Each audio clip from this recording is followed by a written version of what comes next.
Welcome, everyone, and welcome to Progressive Discussions.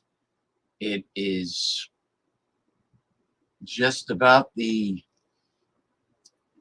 well, it's not just about it. It is the end of August, which means we are approaching the unofficial ending of summer. When I say unofficial, that means usually the beaches that have lifeguards close. Lifeguards. Of course, the ocean will always be there, so there will be beaches all year round. But I'm talking about protected beaches. Anyway, I'm your host, James P. Madonna. Okay, as seen on the web since 2007, but heard on podcasts into the back to the mid 90s. And I welcome everyone for being here. Excuse me while I drink my ginger extract tea with honey and turmeric. It helps clear my throat, nasal passages. It makes me feel good.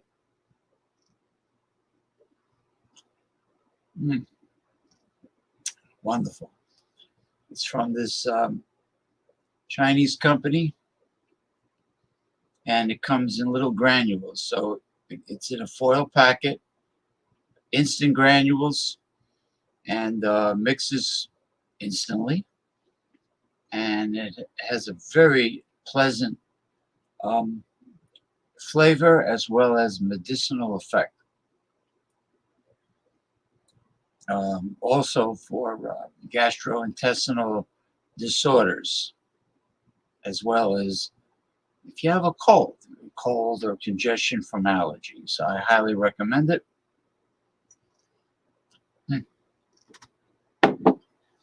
Well, of course, the chaos continues in the United States. What else is new?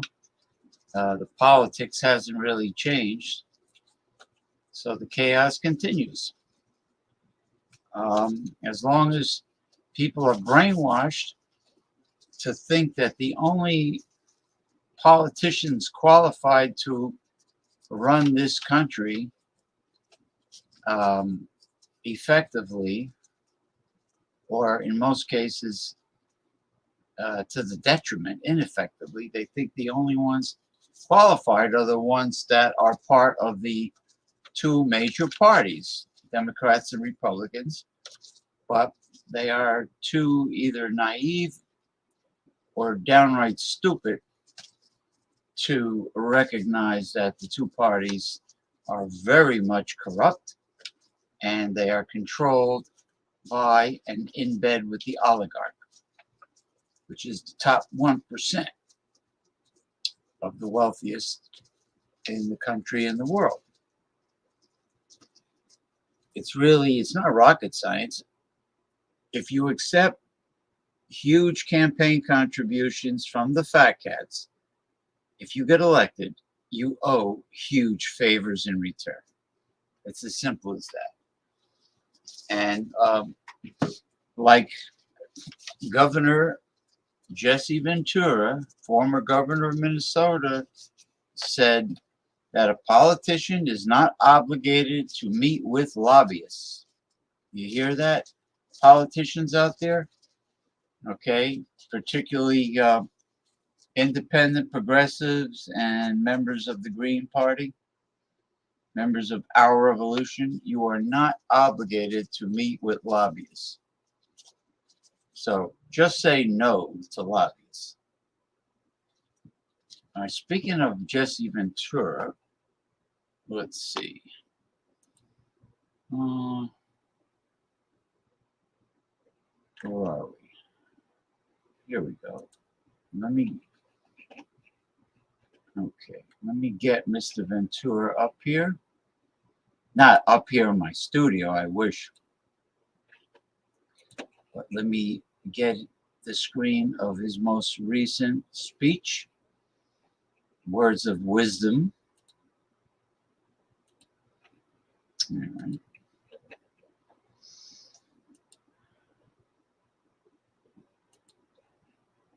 Okay.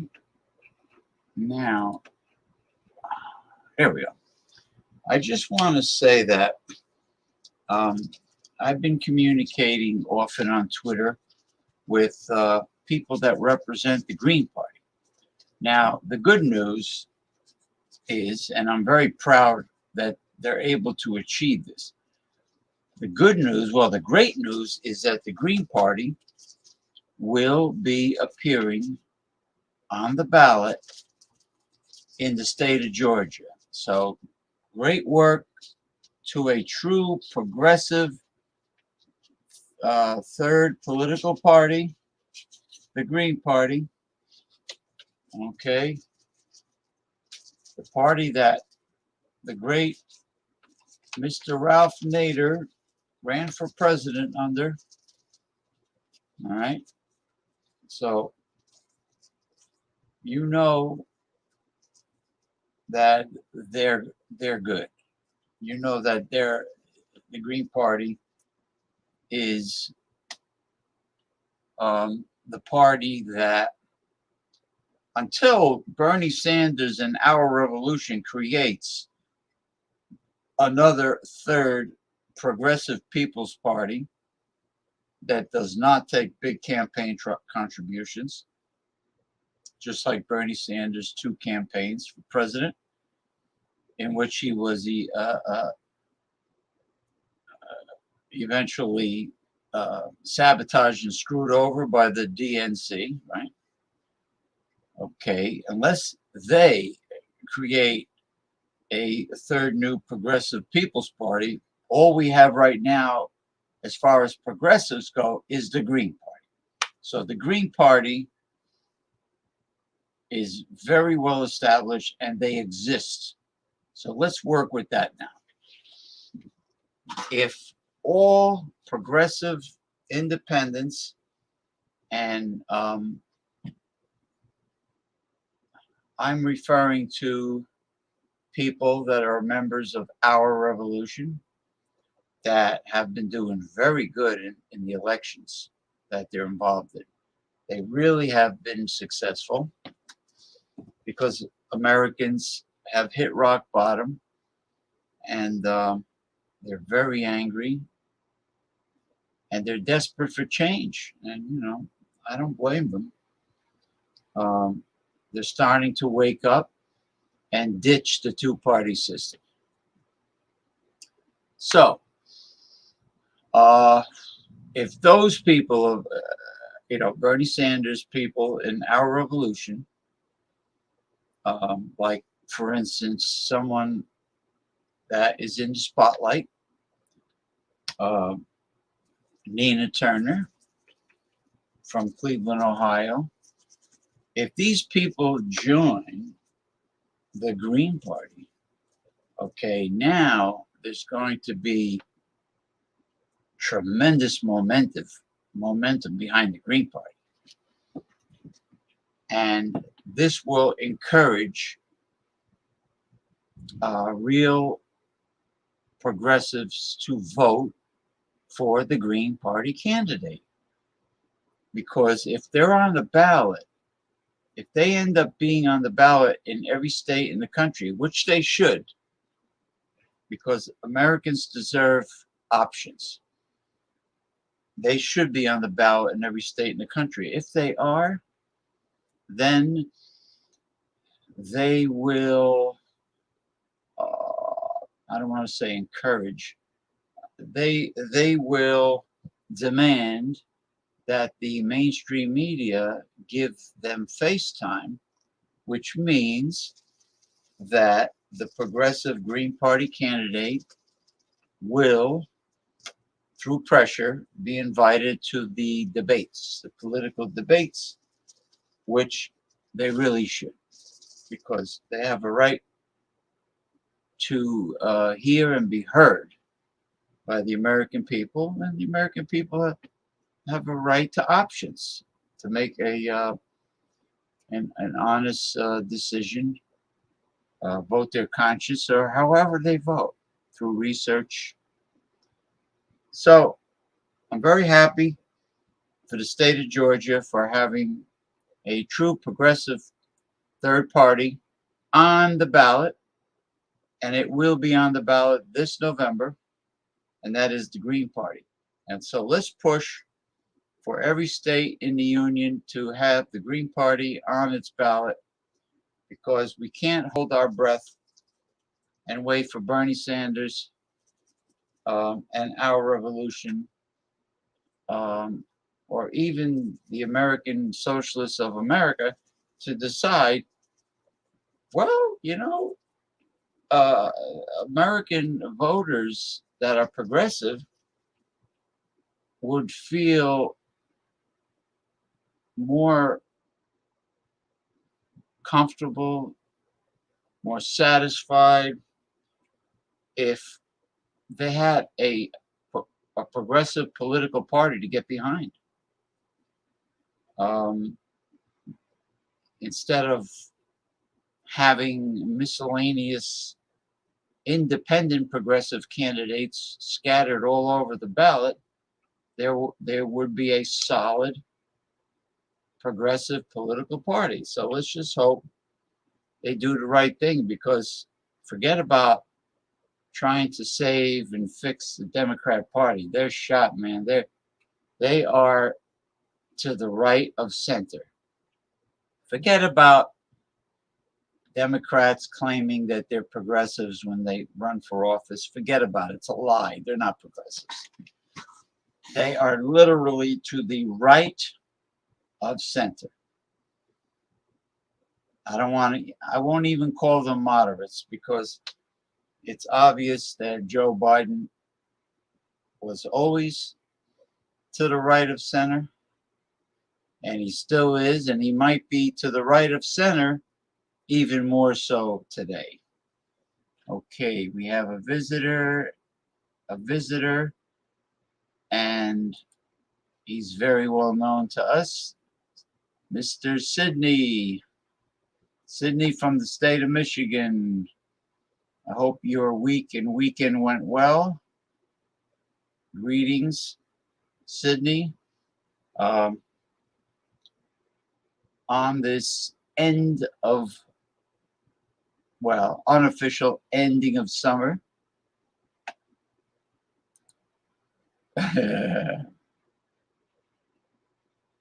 Wow, 5 pounds of sausage. Nah, come on, you're full of crap. You weigh 5 pounds of, oh, is he having, I'm sorry, not you. Is he having a nice 5 pound sausage lunch with 5 quarts of beer? I believe in the 5 quarts of beer, and I believe in the hard liquor that he's guzzling. But he likes to cook an entire large pork loin and eat it himself. Yeah, he does. I don't know where he is, but I don't even think about him. I sent the link to Mr. Michael Hilton because he requested yesterday for me to send him a link.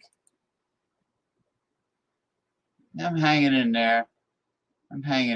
Thank God the heat waves are gradually dissipating. They're vanishing. So, excuse me.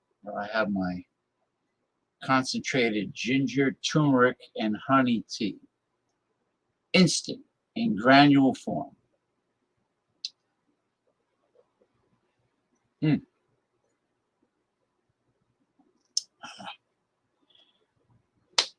Anyway, let's kick off the show to a good start.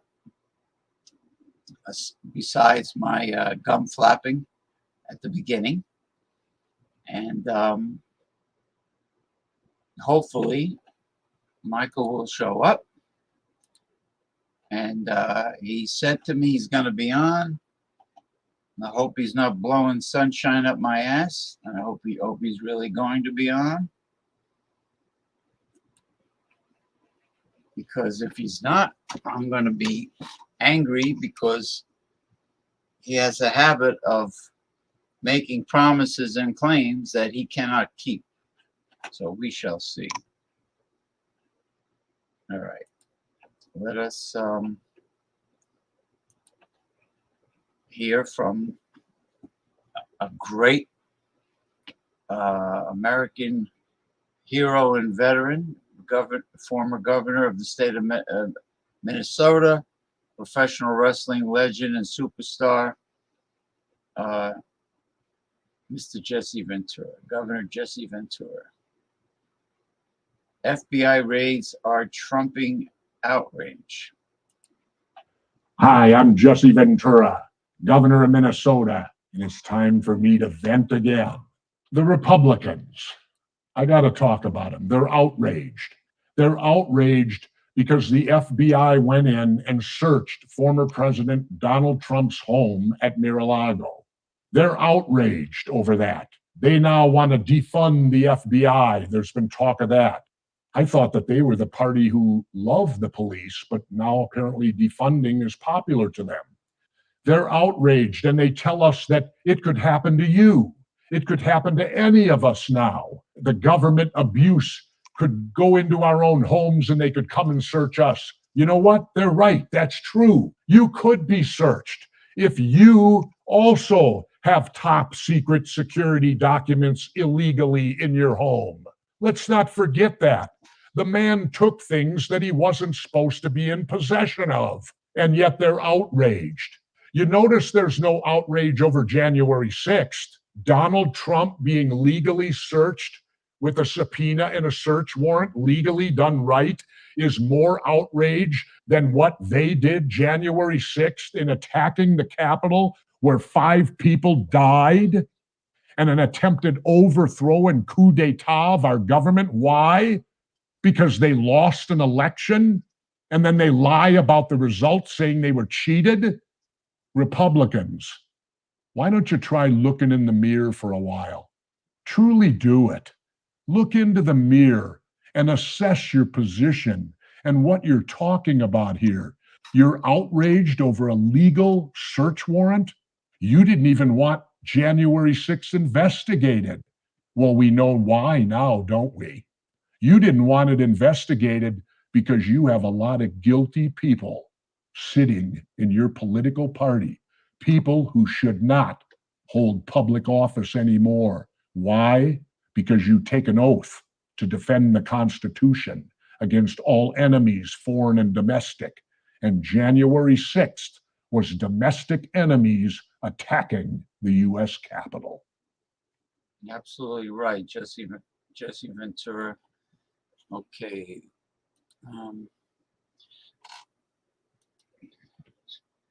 Oh, I didn't know that. He's having heart trouble now, like Triple H. You know that Coumadin is actually rat poison. If you give the rats enough of it, I'm serious. Yeah, I know they're young. Steroid abuse. Okay, Elon Musk. He's an innovator. He holds everyone's feet to the fire to produce, in the industries he's involved in, technology in regards to transportation, artificial intelligence, and so on. He pushes other companies and scientists, engineers to produce, because he likes to be the first to produce anything high tech that would benefit mankind and society. But he is a multi-billionaire. He is just like Jeff Bezos of Amazon. He is a known slave driver at work. He over-exaggerated and lied a little bit here and there about the quality of his Tesla cars, which have received many complaints. Even the dashboard area, the plastics used in the dashboard were said to be very flimsy and cheap. But he serves his purpose. He does serve a purpose. I just hope he doesn't put cheap components into SpaceX. Hey, man. They're adults. They're grown men. No one put a gun to their head to do steroids. Same thing with football players, power lifters. Jose Canseco, Mark McGuire, Sammy Sosa, Roger Clemens, Jason Giambi, and the list goes on. Barry Bonds. What did he do? Broke McGuire and Sammy Sosa's record with the asterisk by hitting 73 home runs, I think, one year, and surpassing Hank Aaron and all that. Yeah, right. All those guys were juicing it. Not Roger Maris, who hit 61 home runs and passed up Babe Ruth. Even Babe Ruth back in the day. Outstanding pitcher. Outstanding, and I'm putting it mildly, hitter. 60 home runs. I think it was That might have been the 1927 Yankees. Hit 60 home runs. Drug free. Drug free.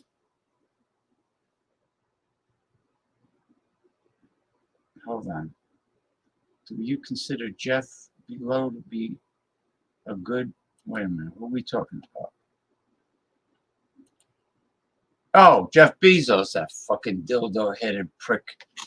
You ever hear him talk? He sounds like Kermit the Frog. He has the same voice. He's a geek. Good-looking man. Jeff Bezos is on the roids. Yeah, his spacecraft looks like a dildo, just like his bald head.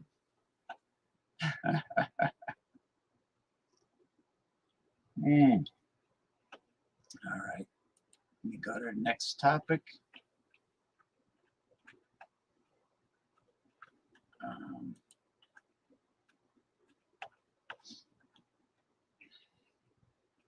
We seem to be having issues for some reason with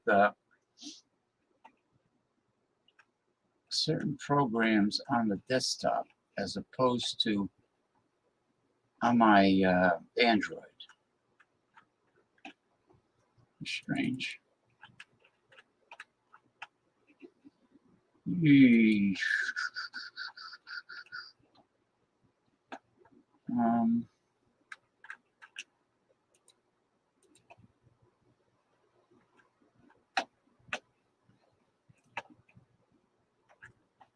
Well, I'm waiting for this thing to open up. Mark Zuckerberg, you're a piece of shit. It's one of Zuckerberg's social media messenger here. He must have guaranteed young interns from third world countries as programmers for working for him at Facebook. He has to have, because he's a cheap motherfucker. Yeah, right. Okay. I don't even know who Andrew Tate is. Did Andrew Tate get banned from YouTube? I'm not familiar with Andrew Tate. I know one thing's for sure. All of the very popular red pill alpha men that do a steady video show on YouTube, they're all correct. They're all truthful in everything they say. Well, yeah, because Zuckerberg wants everybody to be like a sycophant, to be a Pollyanna, where they love everybody, everybody's wonderful, you know. Zuckerberg is one of the worst when it comes to censorship.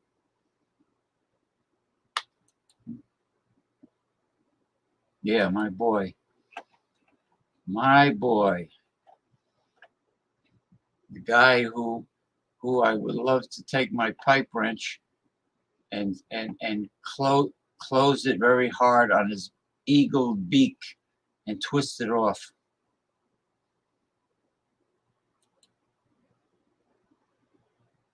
Oh, Stetler, Brian Stetler. He has a high pitched voice. He has a big melon bald head, bigger than George Costanza, and he threw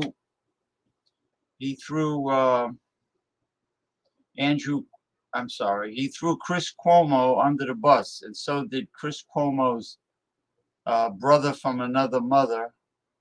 They both said they love each other, right? Don Lemon threw him under the bus. Stetler. But now, yeah, right. But now I'm happy that Chris Cuomo is starting a new time slot this autumn with News Nation. And I like their journalism. I've been watching their videos. I don't watch CNN or any of those assholes. CNN, corporate suck up. CNN, uh, MSNBC, none of them.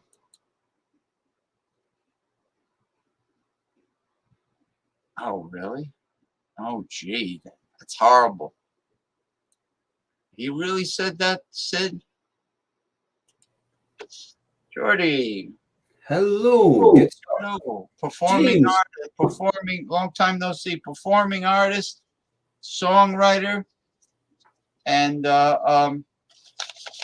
liquor reviewing expert, um, certain liquors. The one and only from Scotland himself, Geordie of Geordie's Den. Welcome, Geordie. Hello, James. How are you doing? It's been a long time. Long time no see. I hope you're Yeah, doing good. and you got my favorite lights on in the background. Like you're a celebrity. You got those Hell LED. yeah. Yeah. James, what's your favorite color? What's your favorite color? I used to say all the time, I used to say that dark red is my favorite color for certain things, but I like purple. I like green. I'm starting to like them all. That royal blue, they're all different and they all could be beautiful. And looking at them change colors right behind you when you got those shades on, I'm telling you, you look like a performing artist, celebrity. Thank you. Yeah, James, I thought I would join you and have a beer with you just to say yo. I'm just going to join for a few minutes and have a wee beer with you, buddy. Yeah. Yeah, it's good to see you. It's good Yeah. to see you, man. And You tell me- looking well? You looking good? Yeah, I try, but working out 6 days a week, and Good. yeah, so everything's been all right. I mean, thankfully the summer's ending, and the heat waves are hopefully, knock on wood, behind us. Yeah. And what is your beer of the evening right now? Oh, I got an Italian beer. It's called Rifficio Angelo Pretti I never Birra Italiana. I've never heard of that. Yeah. People hear about Peroni, but they don't realize every country has many beers and liquors of all kinds. There's many breweries and distilleries in every country of the world, and they don't advertise, maybe because they're small and they can't afford it, but that doesn't mean they're not great. Right? Yeah, exactly. Exactly. Now, what is that considered? A pilsner, a lager, or what exactly is that classified as? It's just considered a beer. Just says beer, right? 4.8% volume.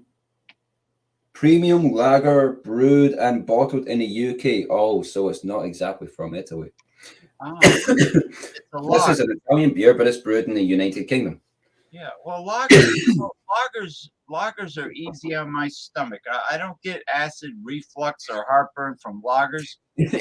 But if I drink a real super flavored hazy IPA, I'll get the heartburn right away. Like if I drink something with too many flavors in it, too much flavors, I would start getting, my stomach would bother me. You start feeling bloated too, and gassy. Yeah, bloated, and I get burning. Yeah, I get that too. Mm-hmm. Okay, let me say good morning to my friend from the Tokyo area, my very close friend from the Tokyo area, Japan. Good morning, Masumi. Good morning. It is now a 4:37 a.m. Monday in the Tokyo area. Good morning, Masumi. Thank you for stopping by. And Sid says, "What do you think about Sammy the Bull being on YouTube with 1 million subs, and he supporting Trump for 2024.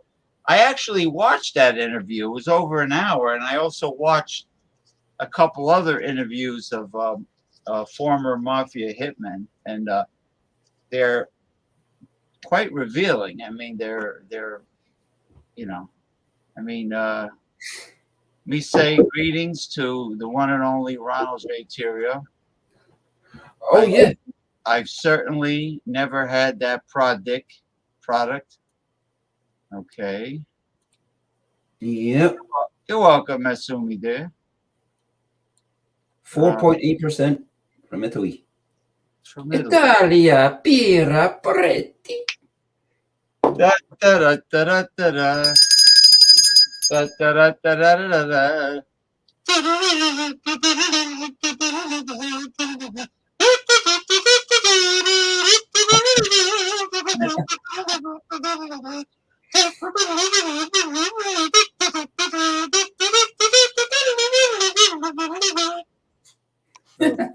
Good to see you again, James. Good to see you, man. Yeah, I you know, I really get invigorated with those lights. I mean, don't ever change your background. I mean, that's beautiful. We got red, green, blue, red, green, blue, and then we got this multicolor stuff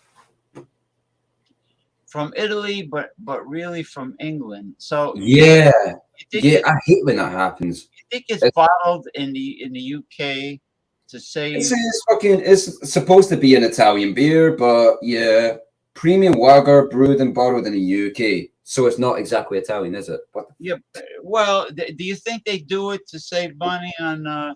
Yeah, they do. They do it to save money and import taxes, or import taxes. Like in other words, like they do, like foreign companies often do in the United States. Like I think Honda has an assembly plant. Toyota has a U.S. based assembly plant. You know that. I mean, hopefully, it's done strictly under their supervision with their robotics and everything. Yeah, I don't want any, any jumbaloni American employee to come in. Time to go to work. jabroni. And screwing up my car. Jabroni, that is such an American word. They use it in pro wrestling a lot. Will you ever leave New Jersey when you get older and go to Florida?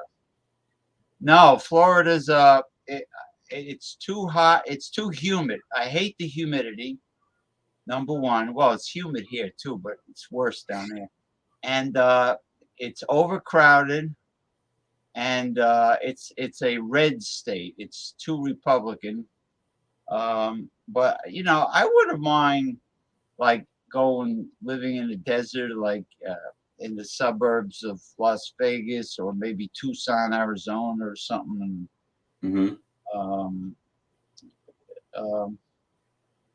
Yeah, San Diego was beautiful, but it's expensive there to live. Yeah. A lot of people from Southern California are building homes in northern Baja, Mexico, to save a ton of money, and the border's right there. I know that for a fact. All right. Do most women fuck the top 5% in their 20s and then try to marry some simp in their 30s? Yeah, they went after they achieve many notches on their female belt, and they have a high body count, and which is not becoming of a lady at all. It's becoming of a modern day feminist, actually. And after they achieve high mileage, they decide that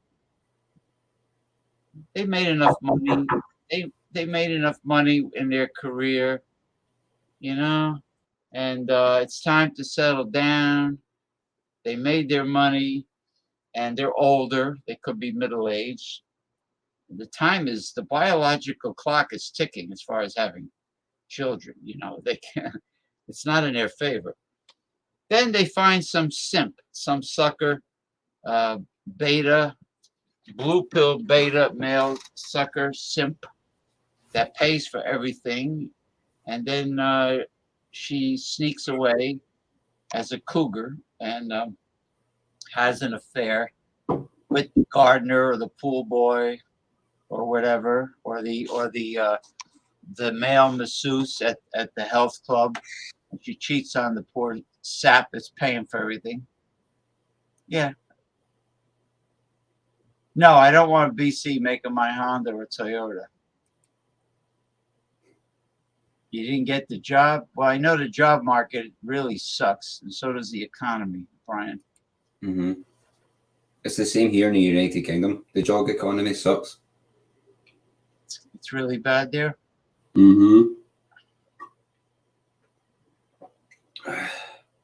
Well,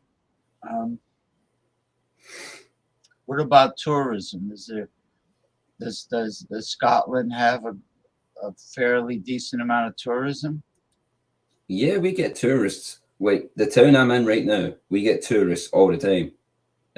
Yeah, I don't mind them. They're nice people. But yeah. Yeah, I mean, if I was a tourist, the first thing I would think about is fish and chips, and then I would, James. and then I would think about trying some haggis or some of your meat pies and banger sausages, and then I would go with you to some of the local pubs that cook really good seafood, not the tourist places, the local places. And James, have you ever had black pudding? I love it. I love it. Oh, I love it too. I like black pudding more than I like haggis. Mm-hmm. Remember the picture of your little brother on the container of oatmeal, the porridge? I can't. Yeah, I remember that. Why? I was reading a recipe for how to improve the flavor of oatmeal like many times over.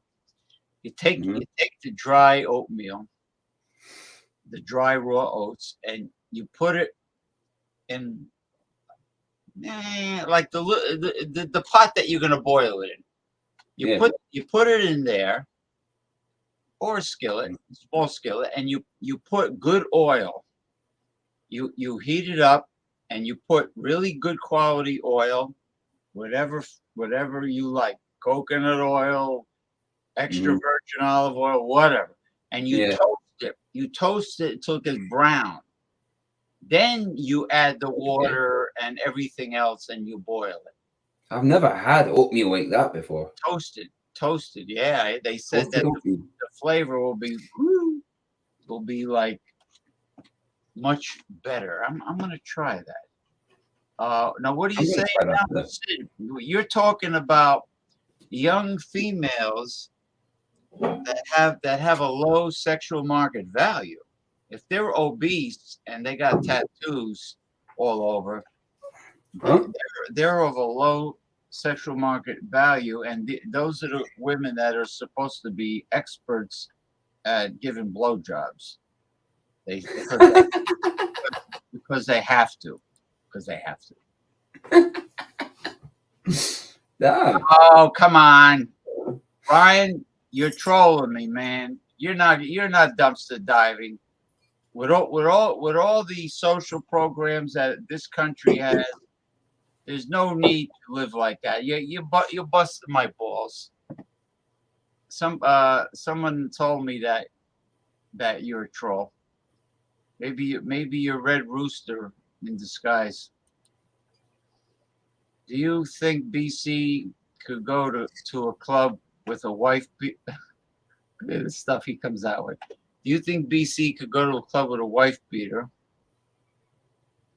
and hat backwards where he picks up a bunch of hotties for a one-night stand? You mean like go in with the ghetto look, with his baseball cap backwards and droopy pants, with his underwear sticking out? I don't know. You seem to be fixated on BC. I don't even think of it. The guy doesn't even cross my mind. BC's awesome. I like grits, but I can't be genetically modified corn that's not organic. But I do. I know that Bob's Red Mill puts out Fucking ripoff. Fucking ripoff. Hold on, an organic, non-GMO hominy grits, aka polenta. But I like it. Make a long story short, I like it. Fucking big giant gap there. You could talk about anything, but I don't want to talk about you resorting to dumpster diving to get a meal. There's no reason for that. No reason for it. There's no reason. There are programs in this country where a person does not have to be homeless and sleep on a park bench, and does not have to dumpster dive, and does not have to become a crackhead. There's programs to help get people on their feet so they can have some life of dignity. So I don't want to hear about dumpster diving. Sid is our male rights activist, red pill alpha male. He's from the state of Michigan. Howdy. Okay. All right. Now let me see if this thing is working now.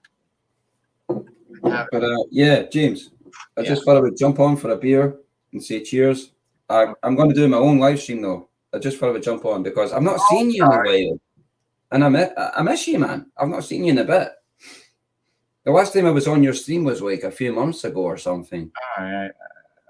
Now, I really appreciate you being here. I feel bad, Brian. Listen, there really are programs to help you. You just have to go. You have to go to the your county's board of social services, whatever the name of your county is. You got to go get the address of the board of social services and go there and shoot the works. Sign up for everything from soup to nuts. Trust me, don't go dumpster diving. All right. Joe Biden, I love Sydney's sense of humor. Yeah, Joe Biden, the man that is he is to the right of center. Yeah, he really feels your pain. Gotcha. Oh yeah, no, Trump don't give a shit. You think listen? Did he ever put together a rally of all those people that voted for him wearing the red MAGA hats? Did he ever do that like at Mar-a-Lago? Did he ever he doesn't like those people. He hates those people. They're just votes. They're just votes to him.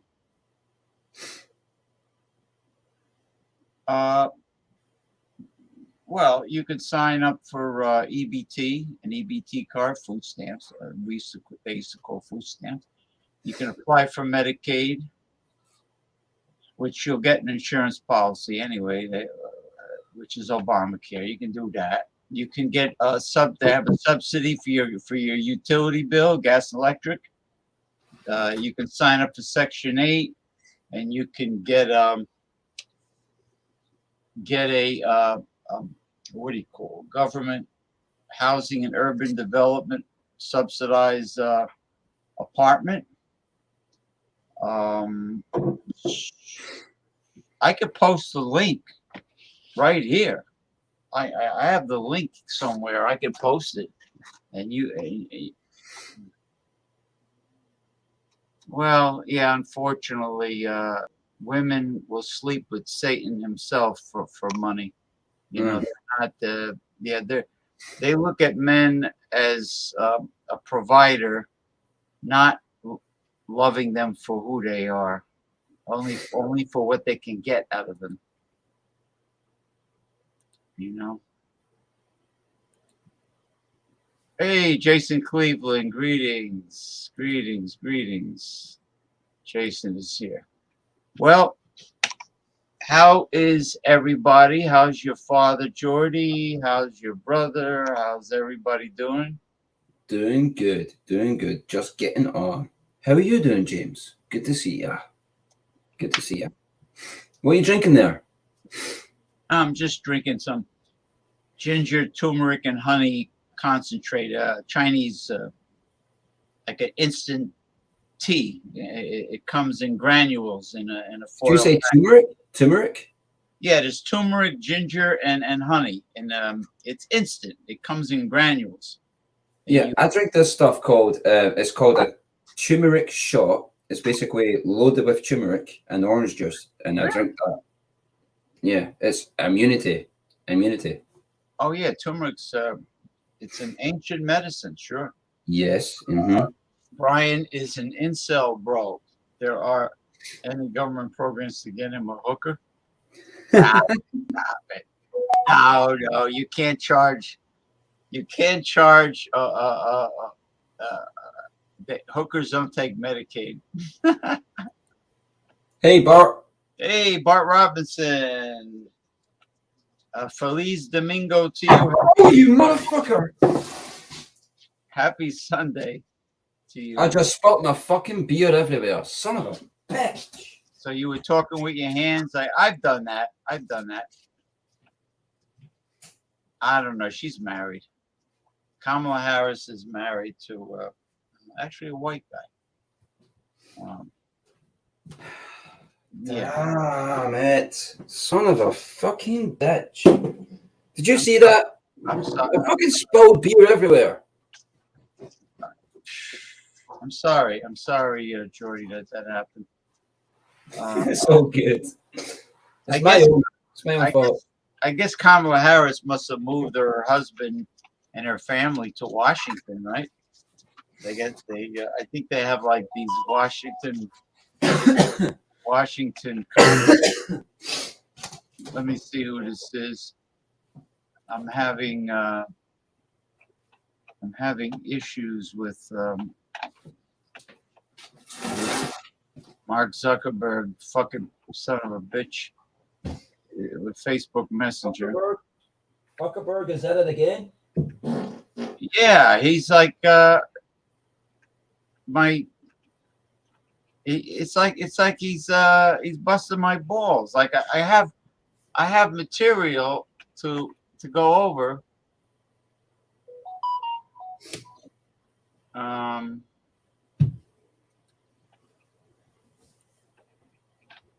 gonna have to think of another game plan here.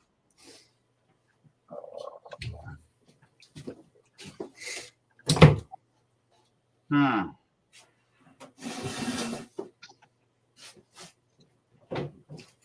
me see.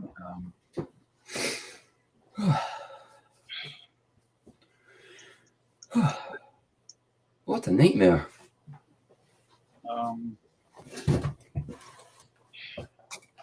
Yeah, I'm gonna have to try something because he's a scumbag. He's always censoring my material that I have stored on Facebook Messenger. Oh shit.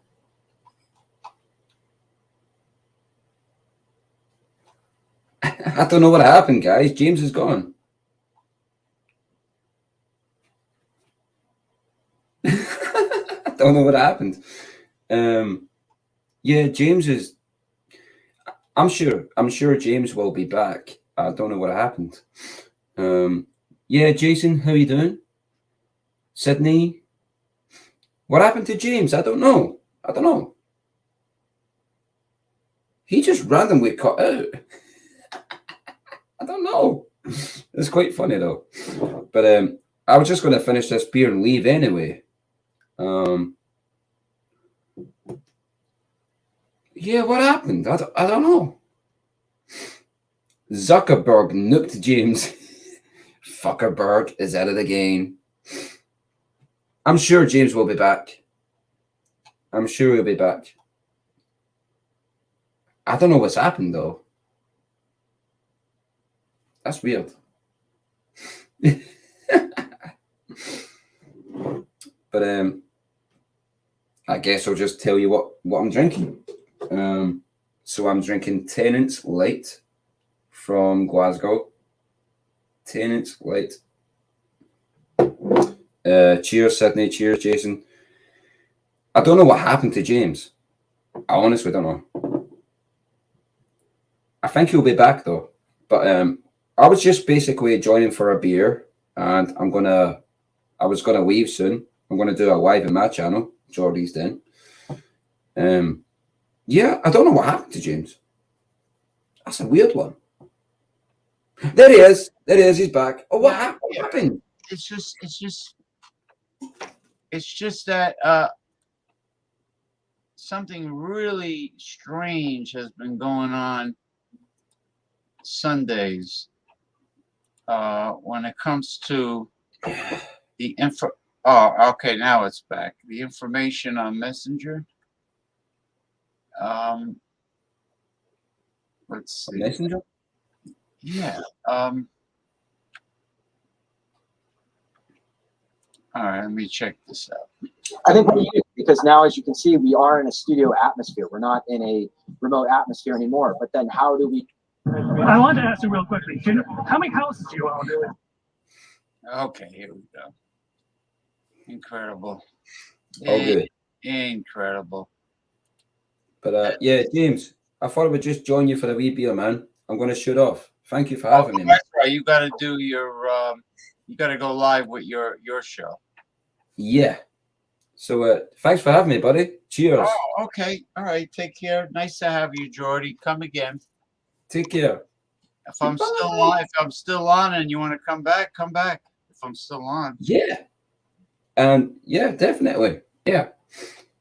Take care. Peace and love. Goodbye. Take care. Nice to you. Yeah, it's like all the information I had stored for the show on Messenger, it wasn't there. This happened last time. It vanishes, then it comes back, then it vanishes, then it comes back. Okay. I mean, if he wants, I'll put that link so he can apply for housing and urban development Section 8 apartment in his area. No, I'm here. Yeah, because I'm exposing the scumbags. Exactly. Okay, this has to do with the lying Republican candidate for whatever in Pennsylvania, Dr. Mehmet Oz. He was favored. He's a favorite of Oprah Winfrey. Okay, everybody that's favored by her, there's always some kind of scandal attached to it with an ulterior motive of greed.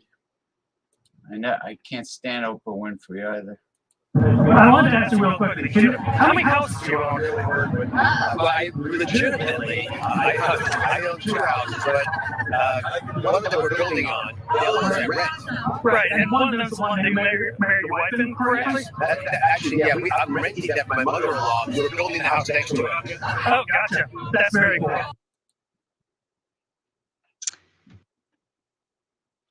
That was Mehmet Oz, the Trump-backed candidate for Pennsylvania's Senate seat. And he lied there. He absolutely lied because he doesn't just own 2 houses. He owns 10 houses, and we have the evidence to show you to prove it.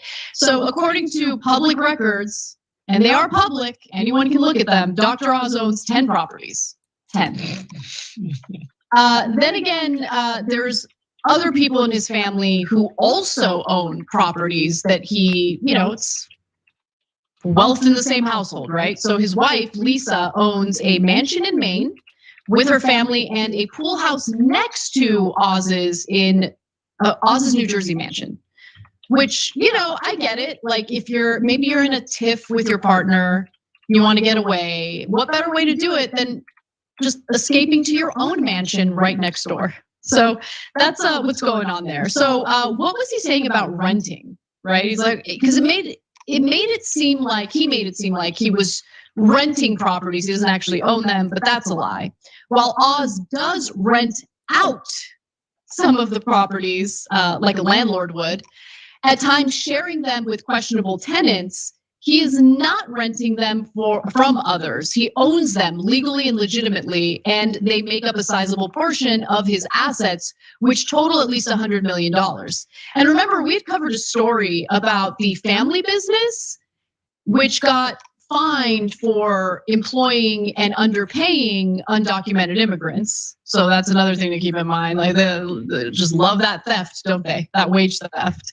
And exploiting workers, especially workers that they think have no legal recourse as they're being exploited by them.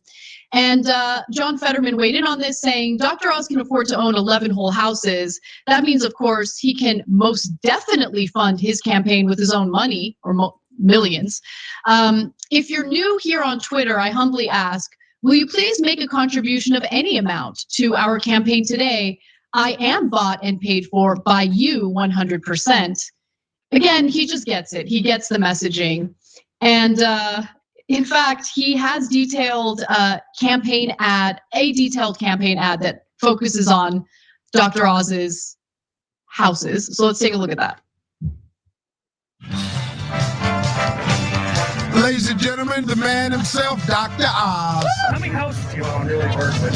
Well, I legitimately, I own 2 houses. Survey said!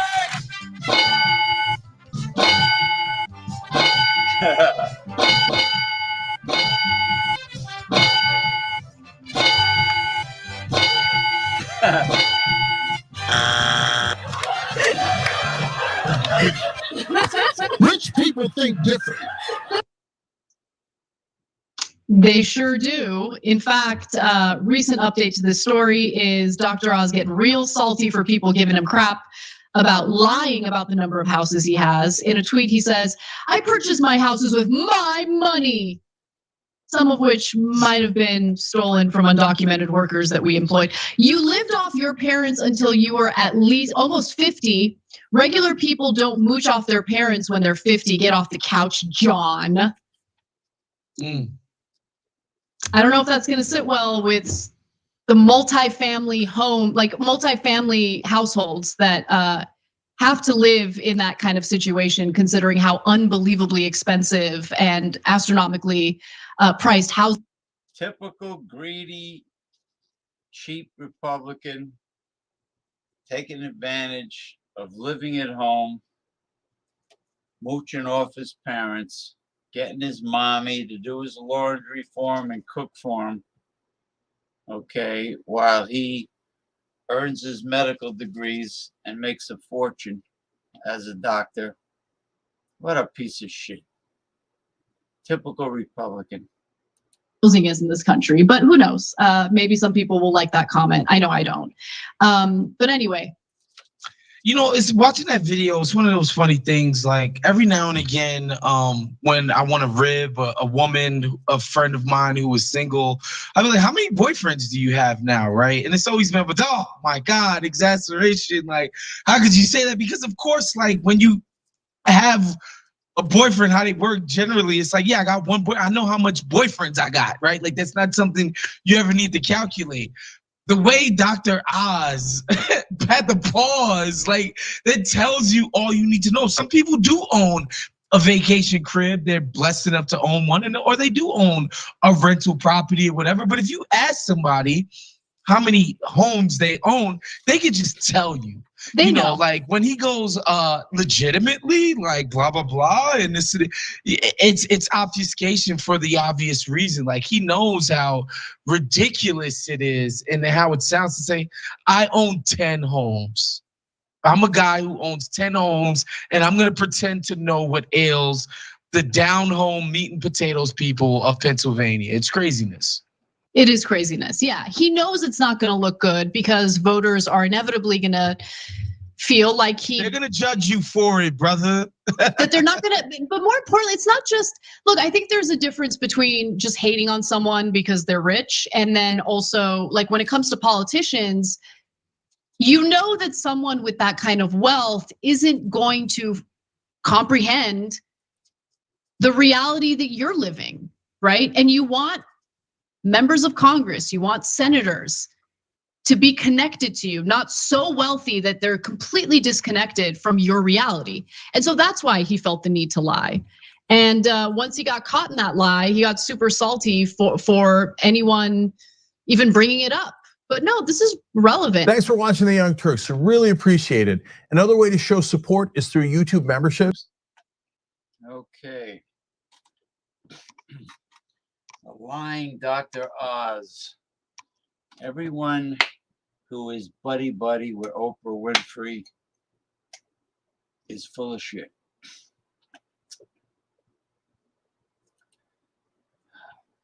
You ever see the Indian women of Bollywood? They're very beautiful. I don't know. They're, well, the population is so high in India that there's, based on sheer numbers, playing the numbers game, there has to be women of all kinds there. I mean, I'm sure there's plenty of beautiful Indian females, and I've seen them. Even here in the United States, like being a waitress in an Indian restaurant, you know. Yeah, Elizabeth Warren, the neoliberal, politically correct feminist, okay, making a big damn deal, playing the gender card, going off on Bernie Sanders during the debates.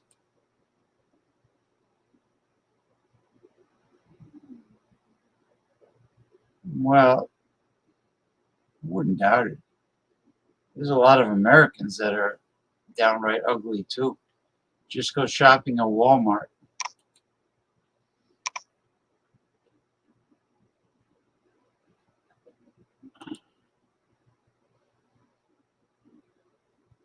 The real estate industry, talk about too hard. The rents, the mortgages are astronomical. A friend of mine moved out to northwestern New Jersey to try to save some money, and now all of a sudden, because all these people from New York can't afford to live in New York anymore, they're all flooding into northern New Jersey. Now all of a sudden, the rents are going sky high, even in areas near the country that used to be considered the boonies. $1,200 for a one-bedroom apartment, $1,700, $2,000 for like two-bedroom apartment. Give me a break. All the way out there. So I told him, get a house or an apartment right over the Delaware River in Pennsylvania and just go over to the Delaware River and to work. in Western New Jersey, you know.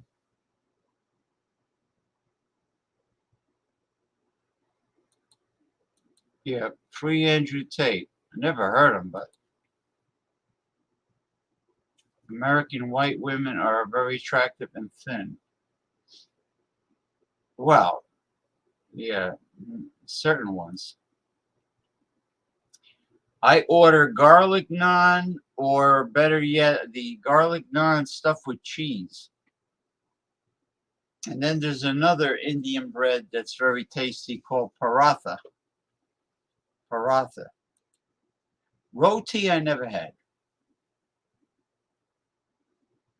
What? Friendly? They're the most stuck up females on the planet. Are you kidding me, Sid? Come on. Busting my balls.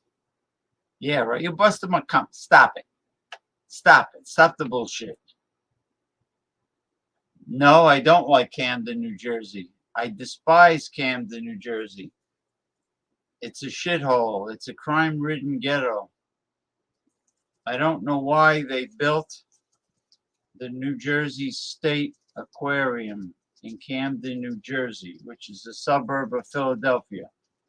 Why did they build the New Jersey State Aquarium in a shithole? They thought that the casinos, the hotels and casinos, were going to solve the poverty or the ghetto problem in Atlantic City. Well, guess what? It never did. It never did. I don't know how it could possibly solve that problem, since corporations own the casinos, and they could care less about the poor in Atlantic City, right? Now, certain areas, I mean, they claim it helped. Asbury Park, New Jersey, Long Branch, you know, that area is built up now. It used to be a ghetto on the Atlantic Ocean. But when they say built up, they probably mean they bought really cheap oceanfront real estate. They built upon it, and they pushed the poor and the ghetto crime. They pushed it away from the waterfront property. It didn't solve the poverty issue. Jason.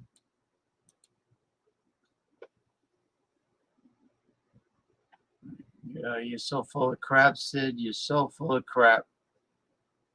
You see what Sid just posted? Yeah. Now Brian hit the nail on the head. Yeah, because thanks to the feminists. The feminists started with the sexual revolution, and then by convincing through nagging all of the pandering PC neoliberal politicians, they got man-hating laws put into place. They told women, they used to shame women that want to be homemakers and settle down. Don't settle down. Don't devote yourself to a man. Take care of a man. Don't have babies right away. Get a career. So they brainwashed all the women, the young women, to get careers and put a family on the back burner. Well, the back burner got pushed even farther back, because if a woman established herself as being a very successful career person, and she makes six figures, or she's financially independent, there's chances are she's middle-aged. Once a woman's middle-aged, biological clock is ticking away. She can't have babies. So you might as well say that the man-hating feminists, the lesbians, successfully sabotage the traditional family, straight heterosexual relationships. They sabotage that, and they succeeded at it. Why? Because for some reason, politicians in the Democrat Party could not say no, the magic old-fashioned word no, or get lost, or get the fuck out of here, something like that. No, just a simple no. They couldn't do it. They had to pander. Pander for what? Votes? Votes, perhaps?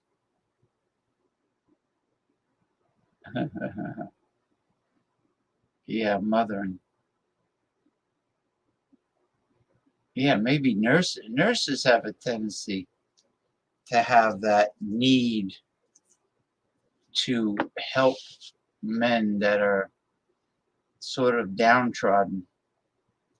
Nurses have that mentality. Not the bulk of the very attractive younger female. You go to a dance club, go to a nightclub, and tell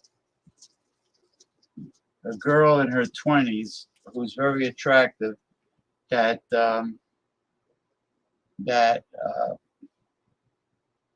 you need somebody to take care of you because you have problems and you're broke and you're this and you're that and you have a disability, and then see how far you get with that.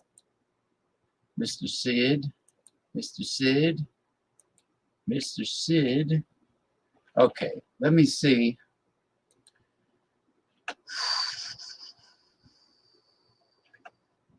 If I can get to the next situation here. Oh, here's one.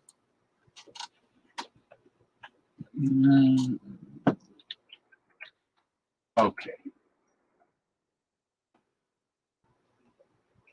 Check this out.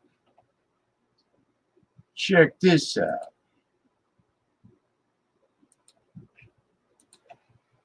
Share screen.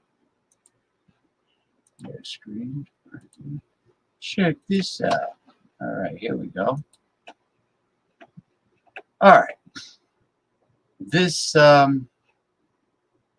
article from ABC News. Pfizer fined $2.3 billion for illegal marketing in off-label drug case. Okay. In the largest healthcare fraud settlement in history, pharmaceutical giant Pfizer must pay $2.3 billion to resolve criminal and civil allegations that the company illegally promoted uses of 4 of its drugs, including the painkiller Bextra.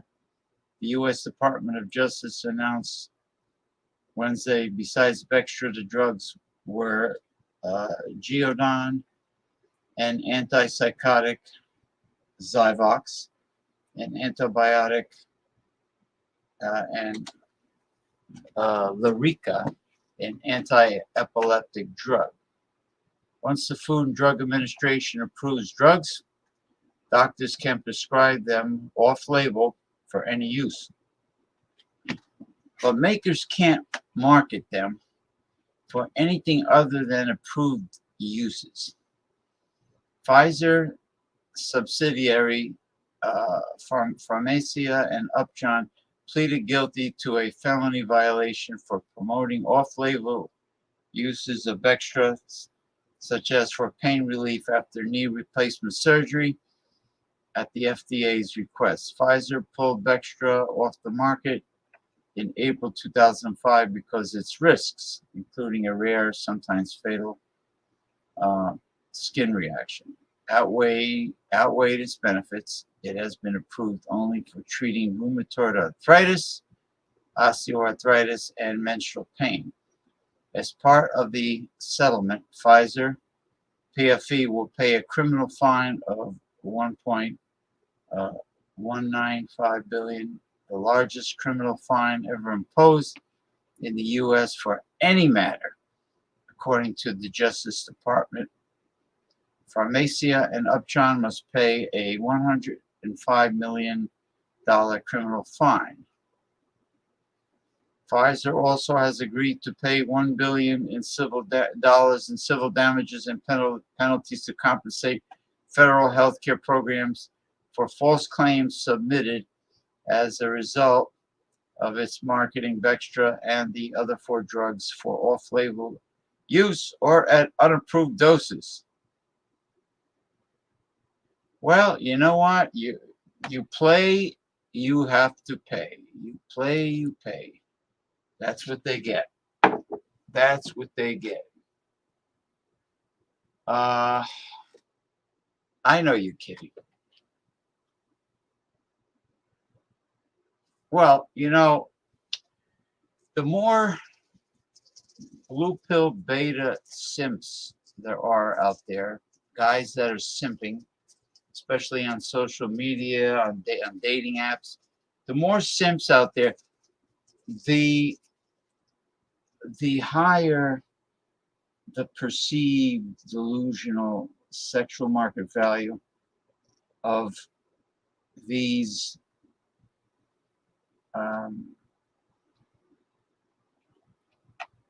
women that you mentioned, these women that are not in demand. Their perceived delusion goes higher as they see themselves as being a high sexual market value female when they actually are a low sexual market value female because of all the simps kissing their ass and giving them attention. And blowing up an ego that is really not warranted. He's in Michigan, like BC is.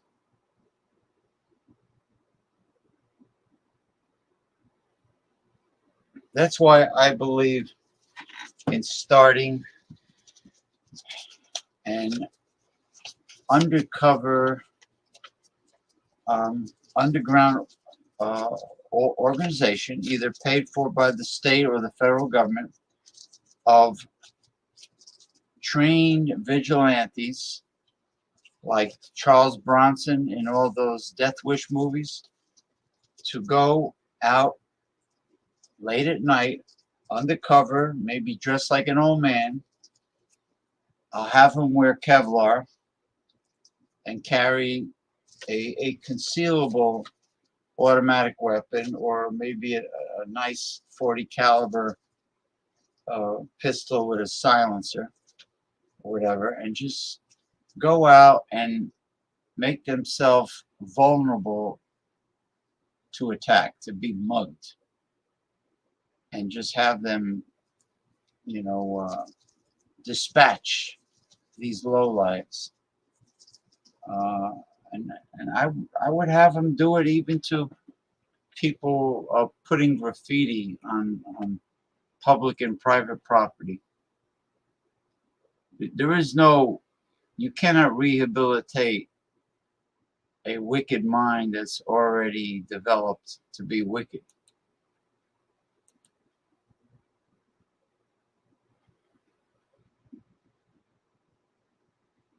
I guess all the stereotypical rumors about Detroit must be false. He's busting your balls. Everybody's being a ball buster here today. It's a shithole. You know, my friend from Chicago said that Milwaukee's a shithole. But then again, now many parts of Chicago have become a shithole, right? With that Mayor Lightfoot, the Mayor Lightfoot that probably does nothing about crime. Yeah, she's a black female, and she's probably like David Dinkins was in New York City. You know, told the cops, keep your hands off the brothers. Don't hassle the brothers.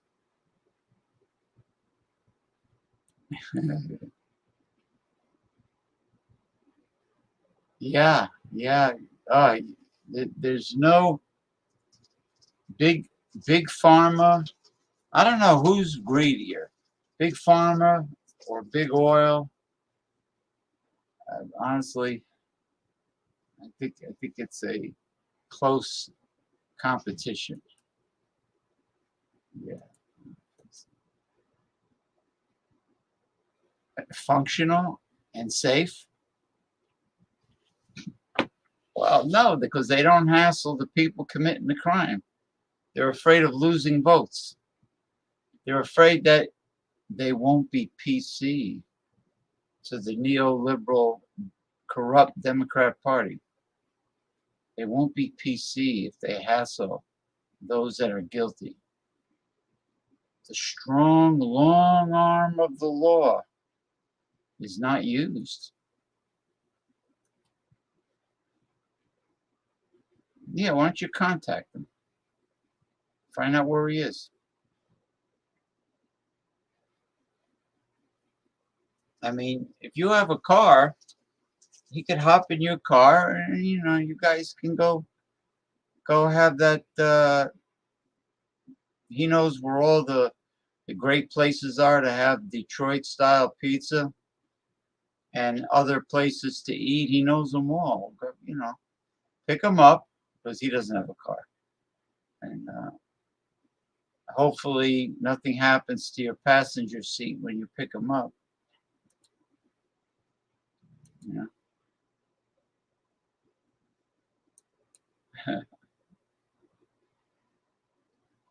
They have a tough time because they choose not to deal with it. Listen, to run a city, to run a large city, I'm convinced that a progressive or a moderate cannot successfully run a large city where the city is functional and safe and does everything efficiently. And you know why? Because there are so much riffraff living in large cities, urban areas, that the kinder, gentler approach, you know, going in with psychologists and social workers and trying to rehabilitate them, it's not going to work. You have to go in tough as nails and rule with an iron hand. That's the only way you can effectively run a large city. It's the only way. Curtis Lewa should have won the campaign for mayor of New York City. A young Rudy Giuliani of sound mind, when he first got elected as New York City mayor, he was very tough on crime. He had the police commissioner, Bill Bratton, and he kicked ass. That was before he lost his mind.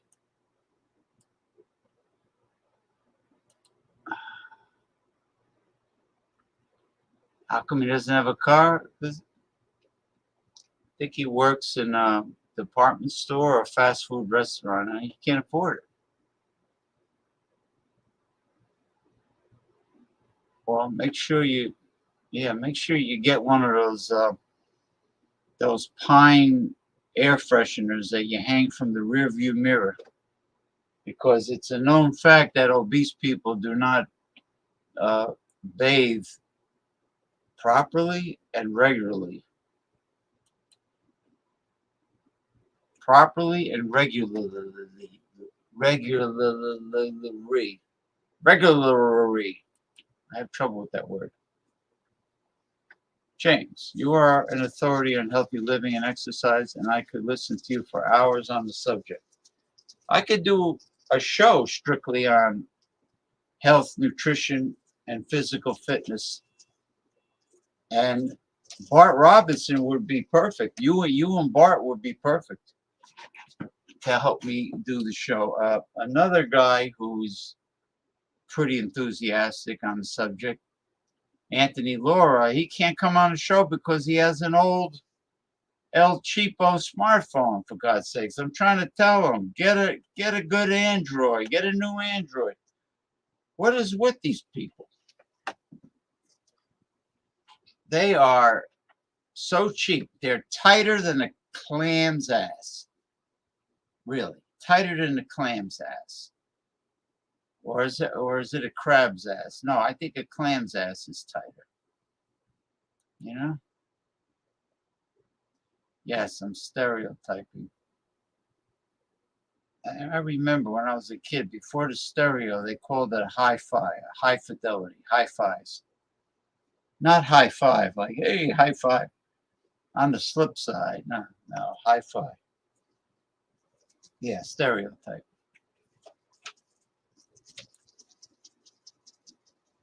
I think as long as the weather's nice, Paul Mantia does not come home early on a Sunday. I could send it to him, or I could just tell him, say, Paul, look, if the weather's bad and you happen to be home during the mid-afternoon, just go to my YouTube channel and leave me a comment, and I'll give you the link, and you come aboard. That's all. Yeah, I know he talks about himself in a braggadocious way, nonstop. He doesn't come up for air. You know who's worse than that, or just as bad? Is a guy who goes on all these beer and booze review shows. He's from Texas. He calls himself the Drunken One. He's a friend of Thomas Metal 75. Yeah, you're right about that. You're right about that. If he's so poor, then why does he have enough money to chain smoke, to excessively drink, and to eat copious amounts of food, including garbage food? You are very observant, Sydney. Oh, of course it costs money. You see, nobody can bullshit you because you can see the obvious. You could spot red flags.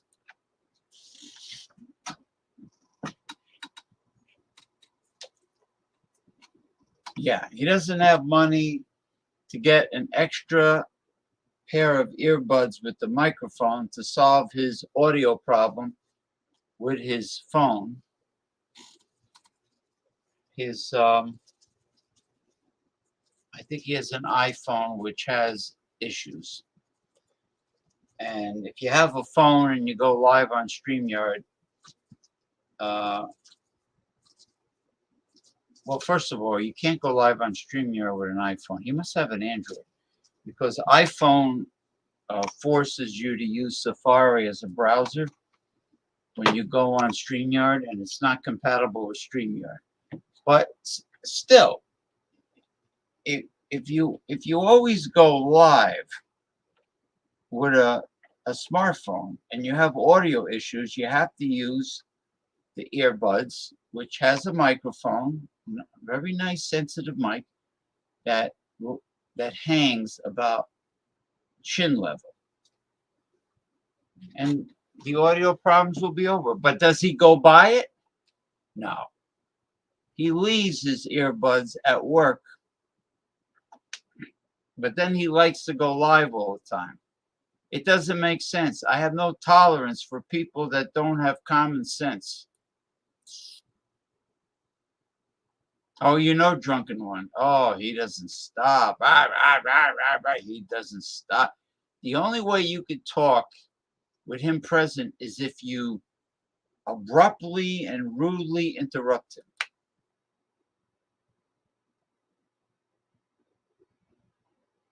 Yeah, I mean, no, he's always stocked with food and cigarettes and booze. Always. And he can't get himself a car, even a Kia, even a subcompact Kia or something like that, you know? Okay, I want to welcome, we have the one and only Ronald J. Theriot from Southeastern Louisiana. Welcome to the show.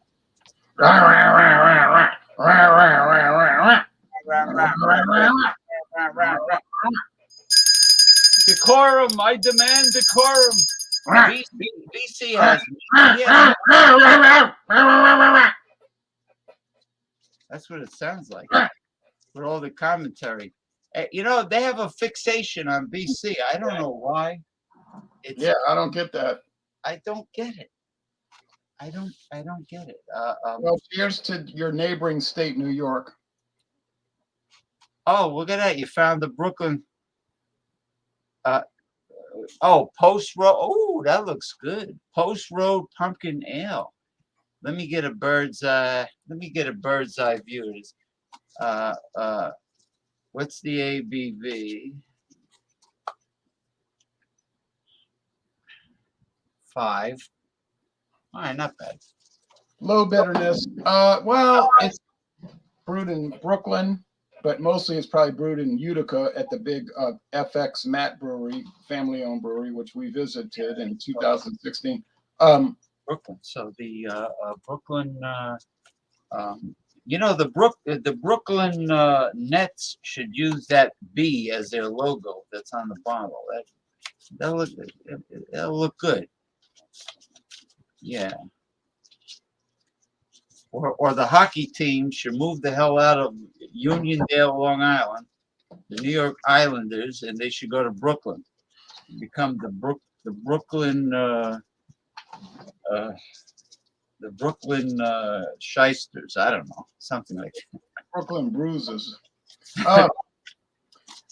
I think this beer is okay, but they say on the website they use a lot of pumpkin. You know, pumpkin has no flavor; it's like neutral, and a little bit of spices, just a touch of spices. Well, that's the problem with this beer. It doesn't have a lot of flavor. It's kind of bland on because they went so low profile on the spices that it's kind of dull, but it's good. I still give it a B, in the B range. Now the price, when I first reviewed this in 2012, it was probably $7.99 a bottle. I mean a 6-pack. Sorry, 6-pack. But now the price is $9.49 for a 6-pack. Wow.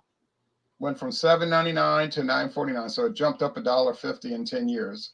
Oh well, there it is. So it's probably coming from Utica more than Brooklyn, but it's still New York State. But yeah, well, Utica's upstate, right? yeah, in the Finger Lakes region. Oh, really? I went there 6 years ago. I took a tour, but as big as that brewery is, and it's a big brewery. I mean, it's big. It's no joke. It's been open since 1888. But like the guy on the tour told us, he said, you know, it seems big. He said, but Anheuser-Busch brews as much beer in 2 days as we brew in a year. So in 2 days, Anheuser-Busch brews all the beer that this brewery does in a year. So it just puts it in perspective. Well, Anyway, that's why it's a craft beer. You know, you got quality versus quantity. You know, and you want old world. Hold on for a second. You want old world quality. You can't have quantity. It's well, maybe you could have both. I don't know. I can show you some famous beers from Utica if you want to see them. I'll show you the can and bottle if you want to see them. Yeah, well, you know, it is possible to have quantity and quality if the management, if Yeah. upper management decides to have that. You know, you just have to say, look, we have the money to put out the quantity, but we will not cut corners. We must maintain the old world quality and the quality of our ingredients. No adjunct, you know, no cheap filler, rice and corn, no preservatives.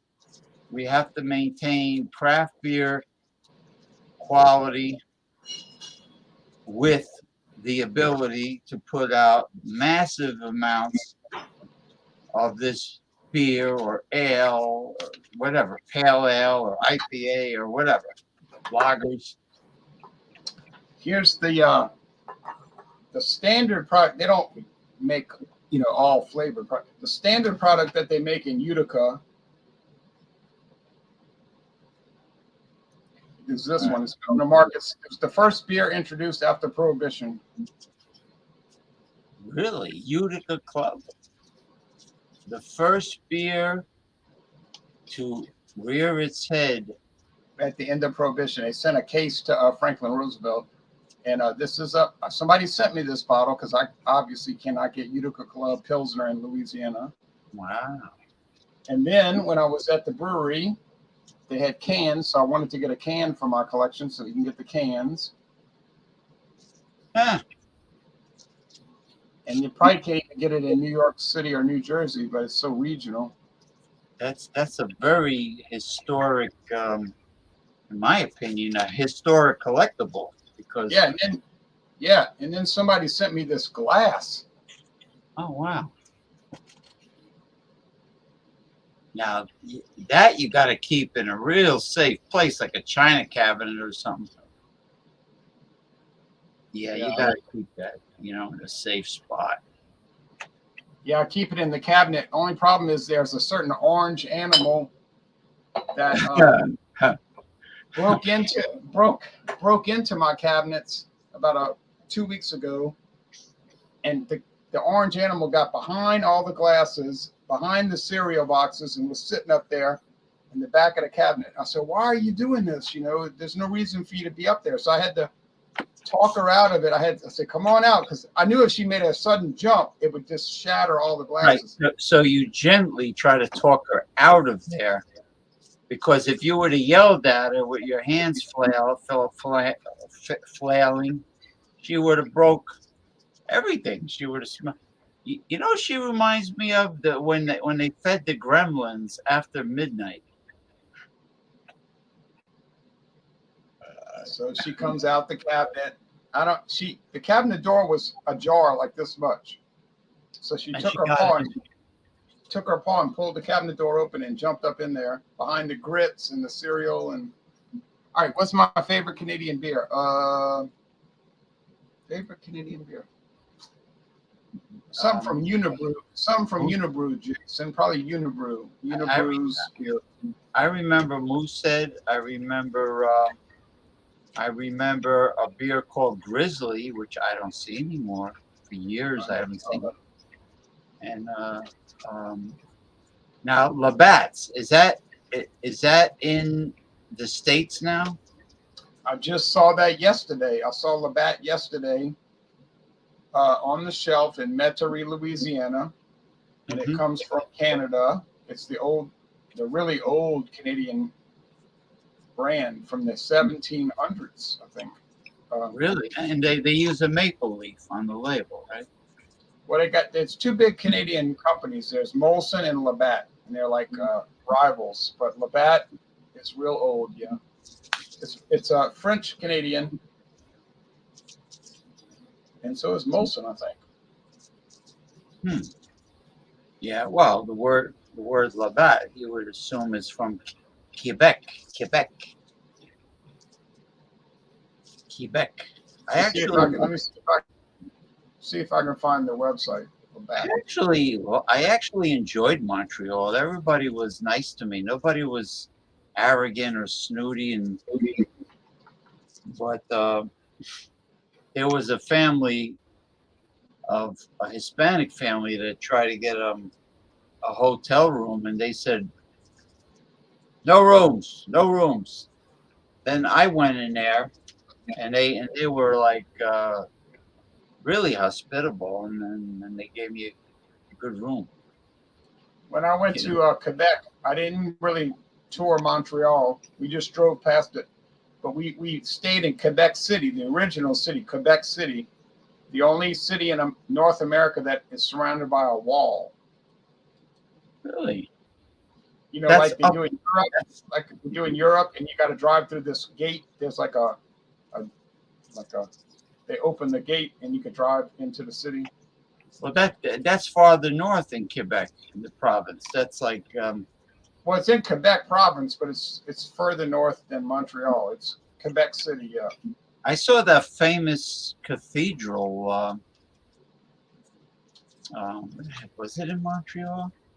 I went to one of the Catholic churches in Quebec City along the river. There's two parts of Quebec City. There's Upper Town and Lower Town. Upper Town is up on the hill, and Lower Town is on the riverbank. I put a link to that Labatt Brewery website for Canada. Yeah, I'm gonna post it.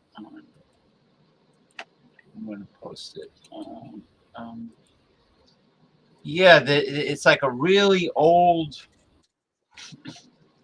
I don't want to say it's a replica of Notre Dame, but it's an old, like a medieval architectured. I know what you're talking about. Because my neighbor down the street went on a pilgrimage, and they went to that. They went to that cathedral. Yeah. Yeah, they, believe it or not, they had an Italian neighborhood in the far north part of Montreal, like Boston has theirs in the north end.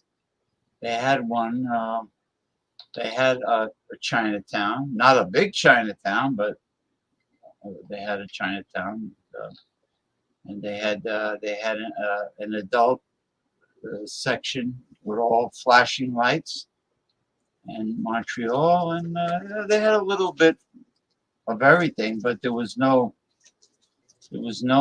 filth or graffiti or trash on the streets at all. It was very clean when I was there. Right. When I went to Quebec, I didn't see any trash, and when I went to Toronto, they had their Hispanic area of town where I got the empanadas, and I didn't see any trash or anything like that. No. There's a lot of Italians in Toronto. They have a big community there. When I went to Windsor, Canada, I went to a really good Chinese restaurant. Oh yeah, I've seen some videos of the Asian restaurants of Toronto, and they're quite nice. I mean, the squeegee people, squeegee in your windshield and asking for money. In Montreal, they were all young, like 21-year-old blonde-haired girls in college, and they were squeegeeing, and I'm sure the tips that they were acquiring was better than any other squeegee people. Well, they get a lot of Labatt beers up there in Canada. We can't get down here. Only thing we get around here is the Labatt Blue. We don't get their ales. We don't get their more craft style beers. But well. Well, even Genesee. I mean, they have other products like a Scottish ale or something. We cannot get it. Can't get it. You can't. You only get the cream ale. But they have other interesting products on their line that I would love to try, but I never see it. But I mean, I don't know why they don't think like this. A liquor store manager, let's say a liquor store manager that gets Genesee cream ale and sees how fast it sells and how reasonably priced it is. I mean, don't they think of, oh, okay, this has been around for decades. It's pretty popular. People love it. The price is low. I used to pay $4.50 for 6 bottles. You know, check out their other products. It's the same old story. They limit what you can get, and then they'll say people are not buying what we want. Well, yeah, because people are not going to keep buying the same one. They want to try different things, you know. But well, if you have something that looks good and the price is reasonable, it doesn't hurt to get a minimal amount, like to get like a half a dozen cases of it, and then separate some bottles and sell some individual bottles so people could try it and just see how it goes. If it blows out, and you get feedback, the customer says, I normally get Genesee cream ale, but I tell you, I tried that Genesee Scottish ale, and it's great. I love it. Are you going to get more? Yeah, and that means get more. right. But if you can't get it, you can't try it. If you can't try it, you can't comment on it. Right. It could be Heaven Hill. Okay. It could be the Heaven Hill whiskeys. They don't advertise like Jim Beam and Knob Creek and Maker's Mark and all these other companies, but they're reasonable. They're good products. So you get in some Heaven Hills, and then the people that buy it, that buy all of it, say, you got no Heaven Hill. When is it coming in again? I think it's great for the price. It's great. Yeah, and you saw what I found in Arkansas last month. Yeah, exactly. It was something that I didn't even see because I only saw the black labeled one and the green and green Black and green. cream. And the cream, black, green, and cream. So Yeah. I went to Arkansas, which was across the street from Texas, kind of a strange setup, right? One side of the street is Texas, the other side of the street is Arkansas. So I went in there and I saw that gold label Heaven Hill. And I asked the girl, I said, what's the story with these Heaven Hill bottles? He had like about 6 of them lined up on the counter. She seemed like she was kind of maybe special needs. But she said, very friendly though. She said, she says, oh yeah, these are $9.89 a bottle. I think she said $9.89. I said, I'll take one. Straight bourbon whiskey, straight bourbon. I'll go get it. I'll show you. You want to see what I got yesterday? You want to see? Yeah, and you got like a gold labeled Heaven Hill, right? Yeah, right.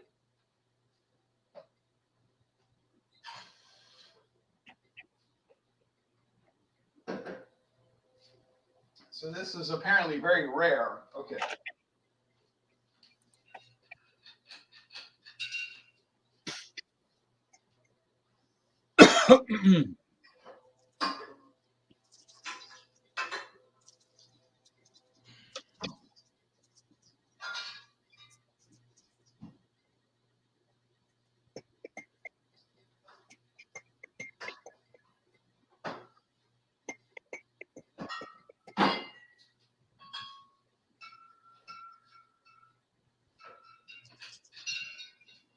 So, I don't know what I'm going to do with all this stuff. This is crazy. But anyway, I budget every month. I kind of keep my budget straight. So, if I'm buying something, I can afford it. Okay. If I can't afford it, I ain't buying it. All right.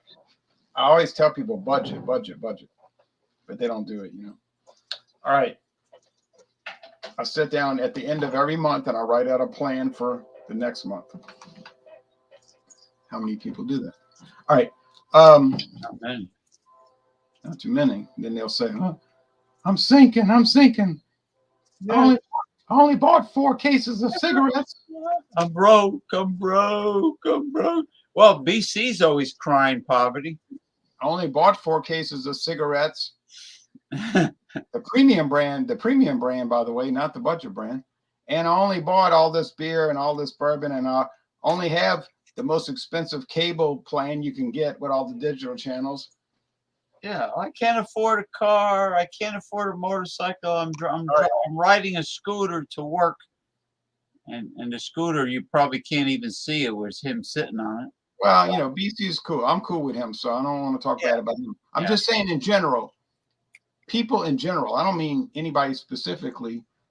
It's not really their fault. It's that they don't realize that they could budget each month and kind of like plan things out. Anyway. All right. So this is a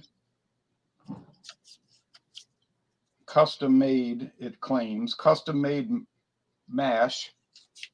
It's charcoal filtered, which means they take charcoal and they pulverize it and they press it together in a 10-foot column. It's a big, I mean, it's probably 5 feet across. They smash the charcoal down as tight as they can get it, and they drip the whiskey 1 drop at a time, and it takes like 3 days to drip through the charcoal. Oh wow! Yeah, I've seen this at Jack Daniel's. It takes 3 days to drip through the charcoal. This is Kentucky bourbon, and it is. I like how they say genuine. Yeah, well, it's genuine. It's not fake. Straight bourbon, which is a different type, but it doesn't say sour mash. Let me see. Oh well, okay. So it's not sour mash. All right, but it's the gold label, Heaven Hill Gold label. So I saw that, I had to buy it. You know. Oh wow! So that's the straight version. Not the blended, not the. Wow. And so I was glad. I was happy, and for less than $10 after tax, I might add, after tax. Well worth it. More than well worth it. I mean, that kind of quality. Wait a minute. Hold on a second. I just realized something, James. It's owned by. No, this is not a regular bottle. I thought it seemed heavier. This is a liter bottle. A liter bottle for the $10. It's not 750. It's 1,000 milliliters. I cannot believe this. A liter. Oh. So that has to be one of the greatest bangs for the buck when it comes to bourbon or American whiskey in general. And I did not do that for any kind of dramatic effect. I just literally realized, wait a minute, this bottle seems large. And then my friend David was saying, why you didn't buy it for me? So I don't know. You know, I've been on trips before and I bought him stuff, and then I come back and he's like, I don't really like that. So I don't like to buy stuff cold. You know, I don't like buying stuff cold for people. Yeah, because then they don't appreciate it. But then you're stuck with an extra bottle if you don't want it. Yeah, I don't like that stuff. All right, here's something I bought yesterday. It's from Mexico, obviously. It's tequila. I don't know how you feel about tequila. I can take it or leave it, honestly. But well, I brand new box. I mean, I'll drink it in a frozen margarita, but I'm not like a big fan of it. A big fan, yeah. So, well, I bought this Bandolero. I heard about Bandolero. Yeah, it's the Day of the Dead skeleton with the sombrero. It's been on the market a couple of years, and then I got the gold. Oh wow! Yeah, bought this in Kenner. I know you never heard of Kenner, Louisiana, on Louisiana Highway 49. They were giving when we went into the store, they were giving tastings for this flavored vodka. Nothing to do with this, but we tried it. It was very good. Especially the jalapeno cucumber vodka. Now, where is this distillery located? In the States or in Mexico? Oh, this is in Mexico. Oh, this is in Mexico. Oh yeah, Mexico. But this bottle, these 2 bottles, full-size bottles, not a liter, but full-size bottles. Uh-huh. You'll never guess who owns it, but we won't go there. $5.99 a bottle. And this is a perfect example of just how many small, possibly family-owned distilleries are making every imaginable liquor. In this case, tequila. It actually is a family-owned distillery. It's called Gonzalez Gonzalez, but they said the actual family is called the Maestri, Maestre, Maestri family, and they produce a lot of tequila for a family-owned company in the United States, which ends with the name Gold Ring. But we won't go there. I wonder if they ever attempted to grow blue agave in the United States, like either New Mexico or Arizona, or I wonder if they, or even in the Mojave Desert. It's possible, but you would not be able to legally call it tequila. You'd have to call it something like agave whiskey or something. Yeah, because yeah, in other words, legally it would have to be totally made in Mexico. Mexico, right? So anyway, I don't know if this stuff's any good, but for $5.99 a bottle, who cares? You know, it's probably okay. It is family owned. I wonder if tequila is improved by freezing some of it. Like if you wanted to just try it, you can put it in a little glass jar like I use and just see if it's better chilled. I don't know, but I think the cold wouldn't hurt it. No, but I never heard of. Well, I've heard of tequila going in a frozen margarita. Oh, right. Usually the cheapest tequila they can get, like for instance these. But anyway, I just thought I'd show you that. And my friend David was sending me text messages. He went to this seafood restaurant in New Orleans, close to New Orleans, and we've been there a couple of times. And the food is great. I mean, it's great because it's not a tourist place. No tourists go there. If you look at the outside, you would never stop. It looks like a warehouse. But if you go inside, it's a family-owned restaurant called Jake's Place in Marrero, Louisiana, close to New Orleans, across the river from New Orleans. But it's something that the locals would go to. And the food is... See, this is what is good to know for people that visit New Orleans that do not like tourist traps.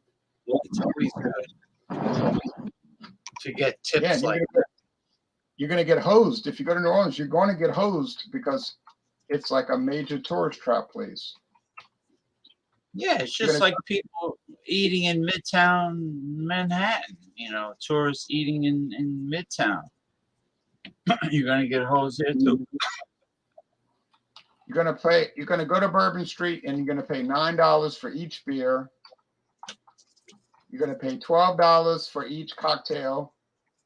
And everything you do is going to be a total ripoff. I mean, you're going to pay all kind of money for beignets, which is just little pastry donuts. I mean, get real. Come on, it's not worth that, you know. Well, they had the same thing when I used to go to Cancun with my ex every year. You know, they have the tourist traps, they have shopping malls, and then you take the bus a little bit further and you're in downtown Central where all the flea markets are and the supermarkets where the local people shop. And it's like, and you can haggle with them. You know, you can't haggle in a gift shop that's part of a mall in Cancun. There's no haggling. But if you go to where the locals are, you can haggle. You can say, well, I only brought you lie actually. You say I only brought X amount of pesos, and the rest is at the hotel, and take it or leave it. But in reality, you have a lot more. So you just tell them, this is it. This is it. Then you start walking away from them. Oh, senor, come back. Please, por favor, come back. And that's how you do it, you know. I wouldn't lie. I would just tell them I'm not taking that kind of money. Let me see. I can show you some photos of Jake's place, and you can show them. Let me see if I can find what it looks like. Look at what they charge at the MGM Grand in Vegas for like a bottle of Perrier, or just a bottle of filtered or spring water. What $14? They're out of their minds. The people who buy it are out of their minds. If you go to Major League Baseball, you're gonna charge $7 for a bottle of water. Right, and what was it, $11 for the cheap beer? For the cheap beer, that's right. Was that Atlanta? Where the Braves Any of those places. It's the same yeah, way. I'm sure they all do that. And you can't bring. They wouldn't let me bring a steel thermos of hot tea into Giants Stadium to watch the Giants play the Steelers. They wouldn't let me bring that. I had to leave it in the car.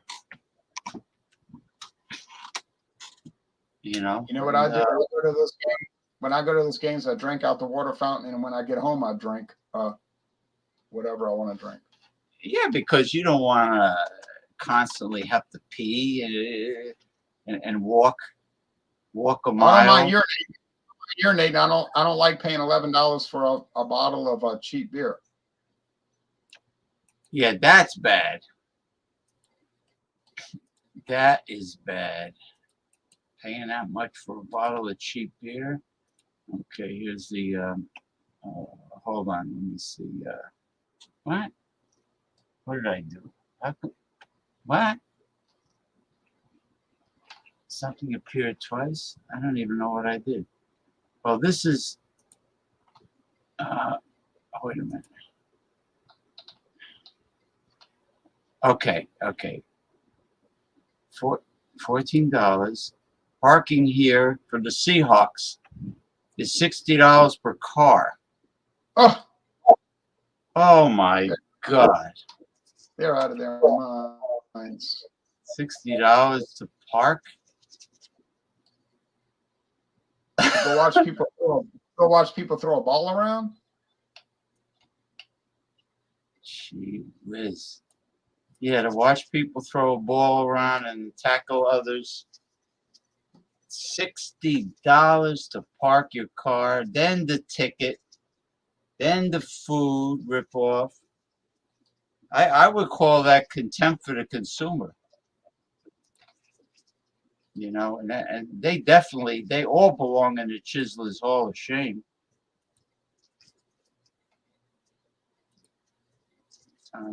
There's the other link. Jake, would you say it was Jake's place?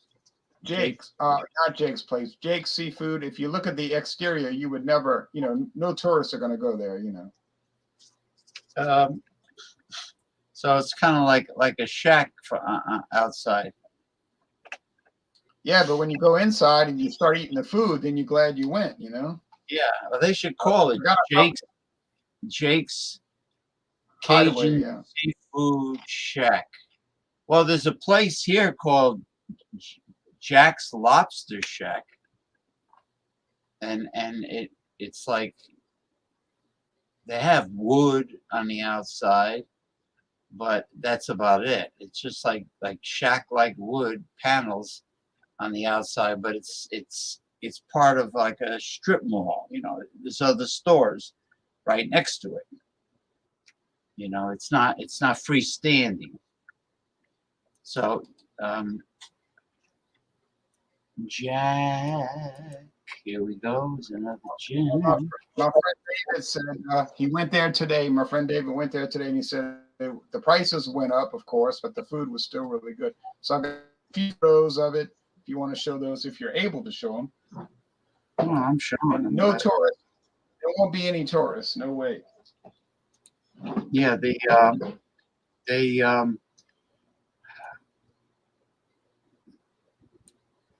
no, there won't be tourists because tourists like to go to pretty. They like to enter pretty buildings that have, you know, Yeah. aesthetically attractive. Inside the building's kind of nice. Inside is kind of nice, and a lot of locals go there and have banquets, and they hang out and talk and drink and have a good meal. But you're going to pay regular. You're going to pay neighborhood prices. You're not going to pay clip joint prices. Oh, they probably blame the price hike on cost of diesel fuel for the trucks and there's shortages, all kinds of excuses. You know when the prices are always guaranteed to be higher? If the restaurant puts out a new menu, like a brand new menu, you know, usually a family style, let's say seafood restaurant that's been there for generations, they're going to bring out like a paper menu that looks like like a mat in a diner, you know, they're going to paper. That's all. You know, you're not going to get no. If you went to Jake's, I think you would like Jake's. I think you would like. Well, I could take you to the New Orleans area restaurants that you would like, and then I could take you to a bunch that you would hate. Well, you told me there's another Acme Oyster House where the local people go. Right. But who knows? Perhaps there are others that are not famous where you get a better value. There are many like that. Oh, I got, let me check this out. Let me just. Oh, somebody, and some people ate Louisiana raw oysters last week and died because of bacterial. I saw that article. The news that I read of was a place in Florida, in South Florida. I guess somewhere near Boca Raton or Palm Beach.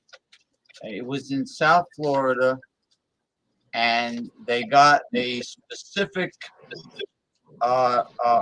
infection from a marine bacteria that is common in the ocean, but if it gets inside of you, it could be very dangerous.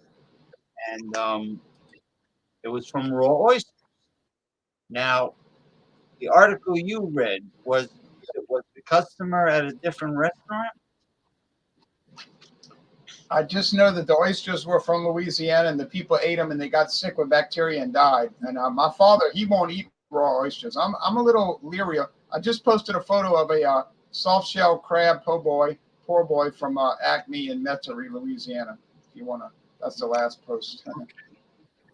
Yeah, soft shell crab is wonderful. Well, I prefer raw clams on a half shell than I do oysters. I like fried oysters. Like when I go to the all-you-can-eat sushi place, which is only 4 blocks down, I usually I eat the sushi first, and sashimi, and the salad, the wakame seaweed salad. And if I want to have some udon noodle soup, I'll get that. And then I save the cooked Japanese food for the end. Like I'll order the beef teriyaki, I'll get fried oysters, I'll get the grilled squid, and things of that nature, you know. What about charbroiled oysters? Never had that. Oh, where they put the half shell right on the grill. I never had. I've had oyster. I've had oysters Rockefeller at another Japanese. Or you can eat that one out of business. Yeah, I'll be right back. I gotta go Yeah. put this stuff up. Oysters Rockefeller. So anyway, I gave you some good photos. Okay.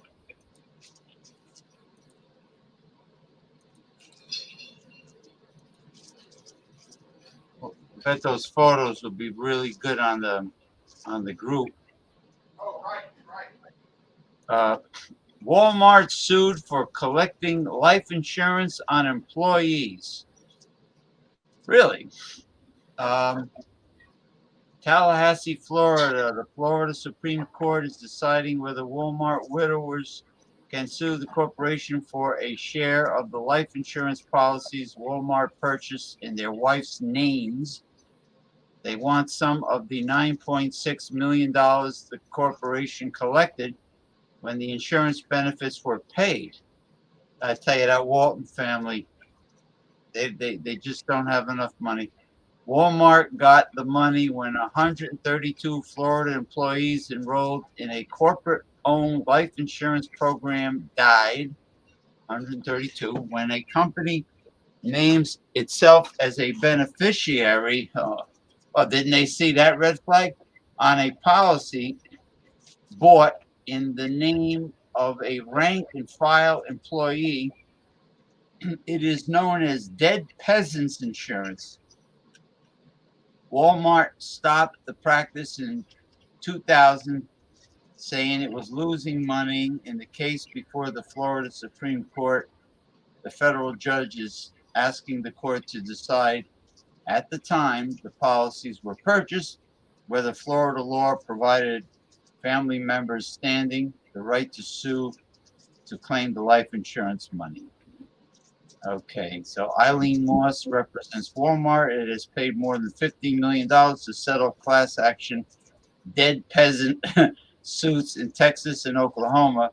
But in Florida, she argued the law is on Walmart's side. It doesn't surprise me with that governor to have there.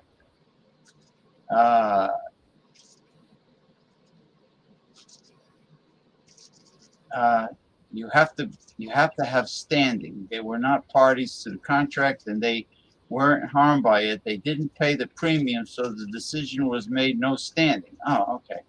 Now they were starting. Created standing was through statutory rights. So let's look. A lot of that's lawyer jargon. Oh well.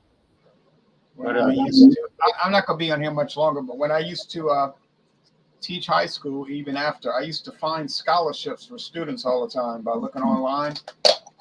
And it's amazing all these scholarships that you can get to go to college for free. People are taking out these loans. My daughter went to college for 8 years. She got a bachelor's and a master's and never paid tuition. Oh wow, she was a model student. She went to the University of New Orleans and graduated. Then she went to the University of Alabama and graduated with a master's degree and never paid tuition. Wow. I got three first cousins. The oldest just graduated from Tulane this year. The second one is at Loyola University, Jesuit University. And the third one is at University of Alabama. And really, is that based on what score your SATs are at, or it's just based on your grades in high school, or what? How do you work that out? Your college scores. In the South, they don't have the SAT; they have the ACT, American College Test, same type thing. And how you doing in high school? And so, all three cousins, 18 years old, 22 years old, 24 years old, they all went to college. They're either just graduated or going to college for free, no tuition. Really? Oh, congratulations to your daughter. I mean, did she utilize these degrees? Or Yes. She just got a job starting tomorrow working for a company that owns magazines like Southern Living and Better Homes and Gardens magazine. She's going to write for them. And uh-oh. there you are. We're no longer friends. All right. Just for today. That's it.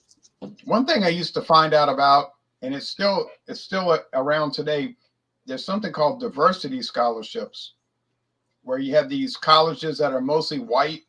Uh-huh. If a black student applies to go there, they can go for free tuition, room and board, books, and everything.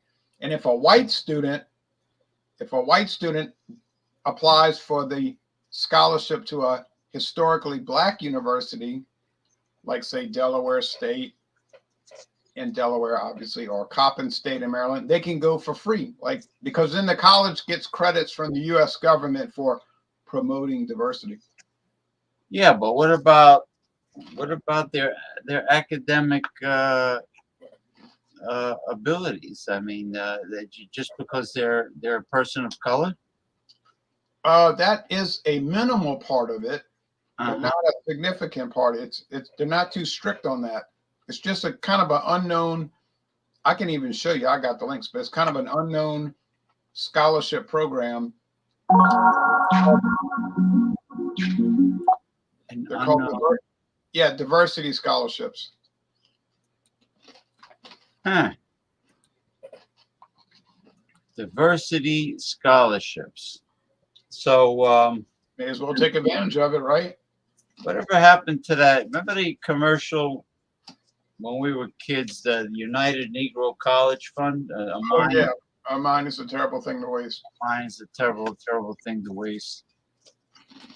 I mean, there's no sense of wasting a college education if the person is not going to graduate with flying colors and be, do something positive with their life. I mean, you know how much money is wasted with that workforce program? A lot. Through unemployment, where the government puts up $4,000 for these people that were on unemployment to go to tech school or whatever, and they're not all demand occupations.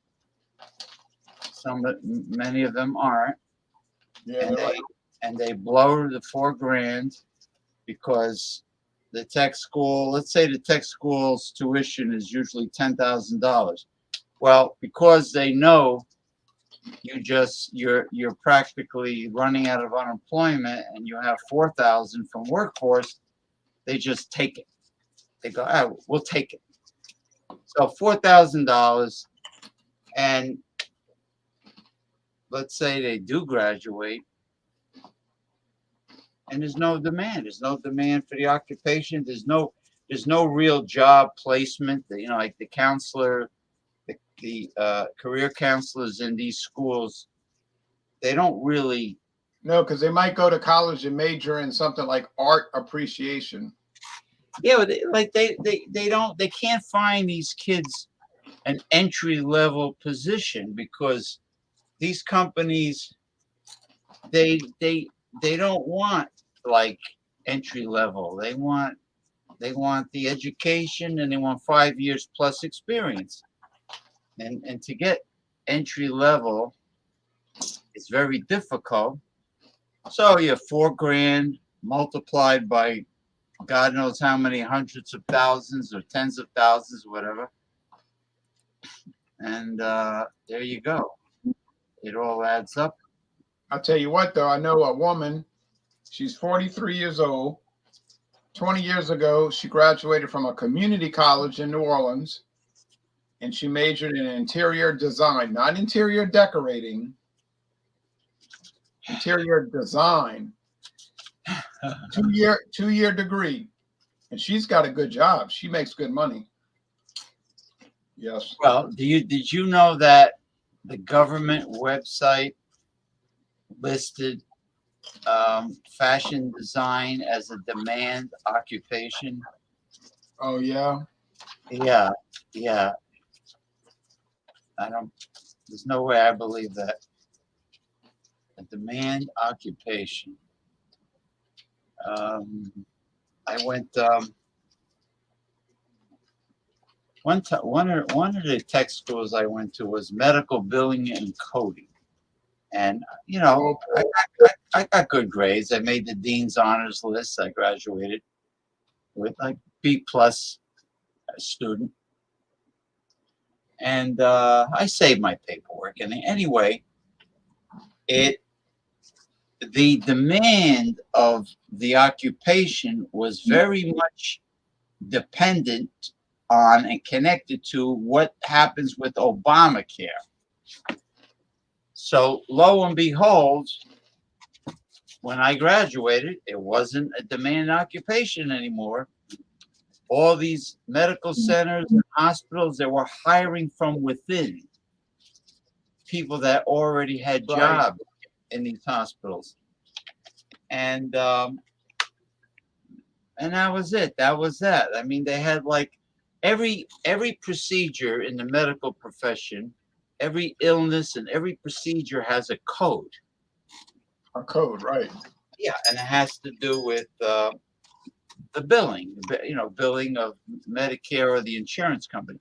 Now it's the insurance company because if you have Medicaid, you have to select an insurance company. If you have Medicare, you have to do the same. You have to pick whatever you want. You want Horizon, you want United Healthcare, whatever. And which is better because before, in the old days, Medicare only paid for like 80%. And forget about Medicaid. Nobody wanted to take Medicaid because they paid chicken feed to the I think chiropractors used to say they only got $6 from Medicaid per visit. So so doctors left and right were refusing to take it. But then when Obamacare came and you had the privatized insurance policies, they started covering a lot, like dental, which my sister has a really good insurance benefits, and she still only gets 80% covering dental. It's almost like the government feels that you don't really need teeth. Like if you don't have enough teeth, they would probably say, well, eat baby food. Hey, Western Mike. What's going on there, Western Mike? What are you doing? You gonna come on down like the price is right? Oh, here he is. He's already coming on down. Well, there he is. He can join. Hello, Michael. I'm about to get off. I was just about to get off, Michael. Oh man, how you doing? Louisiana Beer Reviews. How you doing, James? Good. Oh, you're on your terrace. I am. Oh, is that are you eating a muffalata? Getting a salmon burger. A salmon burger. Oh wow! Look at all them seeds. Oh yeah, way too many seeds. But this is really good. So hits the spot. Oh yeah. Hey, how you doing, brother man? How you guys doing? Good. Showing decent.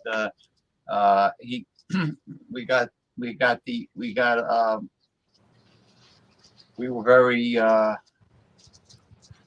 informative, especially with what Ronald contributes. What was the topic? Well, the more serious topics I blew through. I only have one left. It was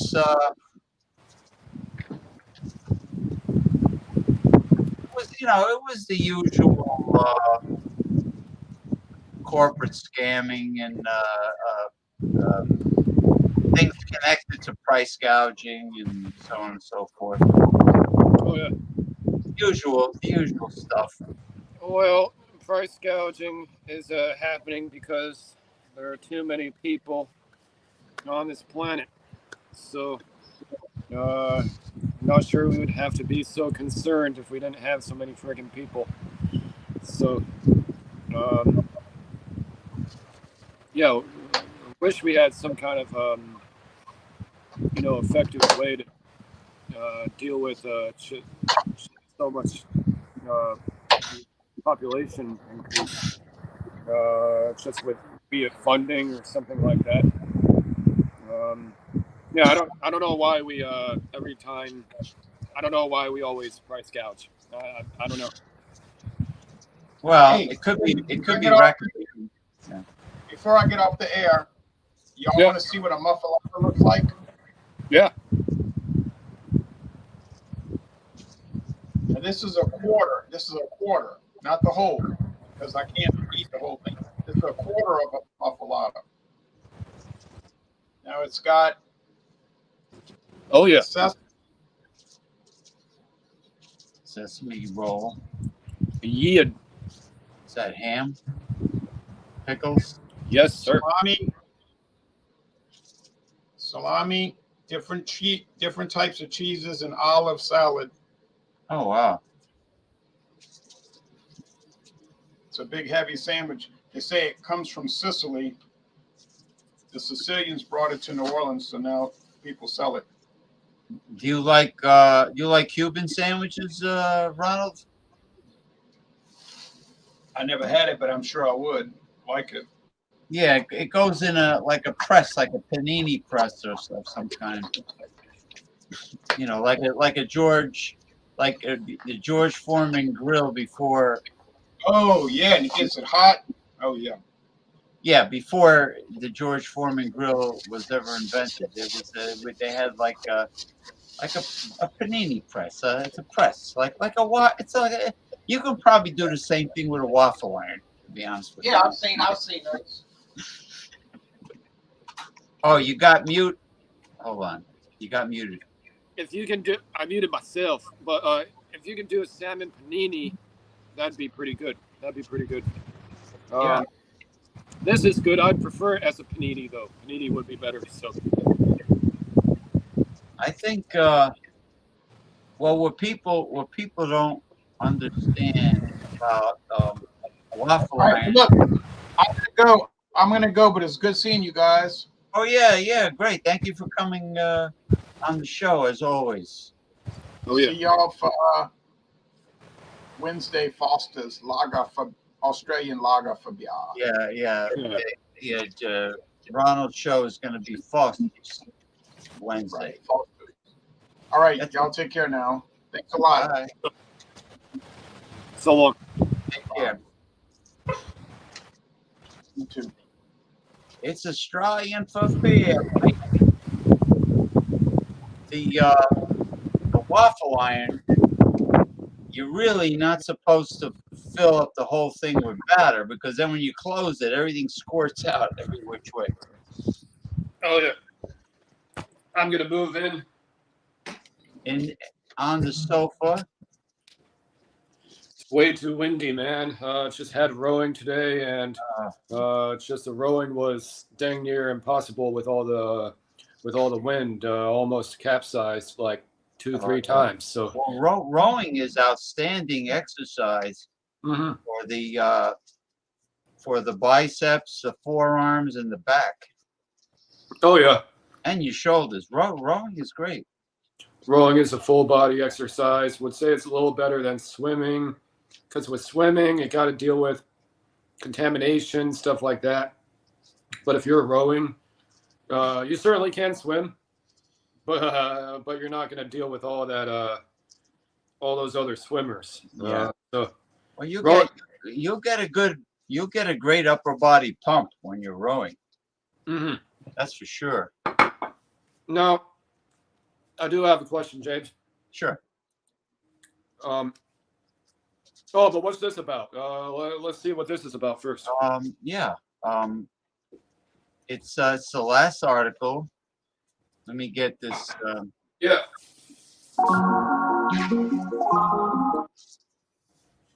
A new front page report in the New York Times finds that more companies are monitoring and recording employees to measure their productivity. Journalist Jody Cantor investigates the rise of so-called productivity scores. These can be measured with trackers that log keyboard activity and screenshot employees' faces and computer screens. And workers can lose points if they're deemed inactive. That can mean you stepped away to get a coffee. It can mean you're going to mentor a coworker. You're not at your computer. For some, Cantor found that low scores can mean less pay or even getting fired, losing their jobs. Employees in a wide range of industries, we're talking architecture to healthcare, describe this as being tracked as demoralizing, humiliating, and toxic. And Jody Cantor joins us now. Jody, as I said in the green room, I think this is one of those articles that's going to be pulled for decades and decades to look at where we're going as a country and where it began. We heard some employees complain. I can understand those complaints. Let's talk about the employer side, though. What's the case for doing this? You know, one of the most interesting parts of this reporting was talking to the people who really believe in these systems. They say, first of all, that it's inevitable, that the workplace has become a place of measurement. Don't fool yourself. They say that it's more transparent, that the person who's a great contributor, but maybe kind of quiet, can be recognized by these systems. And they say, and they gave me examples, people really do cheat. There are derelict workers who even, for example, are taking 2 remote jobs at once and not really doing either of them.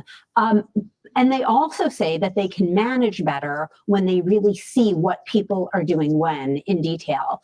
But then on the other hand, we found an avalanche of really disturbing stories of people who felt that they couldn't really do their jobs well with these systems, or that the measurements were just wrong. And I want to be clear, this is something that was more prevalent in low-income jobs for a long time. Now we're seeing it with people with college degrees, graduate degrees, even hospice chaplains who had to earn productivity points as they tended to the dying. And sweatshop. Depending on what they do, they get points for the care they administer. I did not know that. There's a whole chart, you know, 0.25 points for a condolence call, 1 point for a visit to the dying. But like Tony mentioned, idle time could mean anything though. And you can also be productive during that idle time. Just because your face isn't there or not, you don't see my strokes doesn't mean I'm not working. This is only measuring digital activity. So we found some very frustrated social workers working for a big Fortune 500 company. This is very mainstream.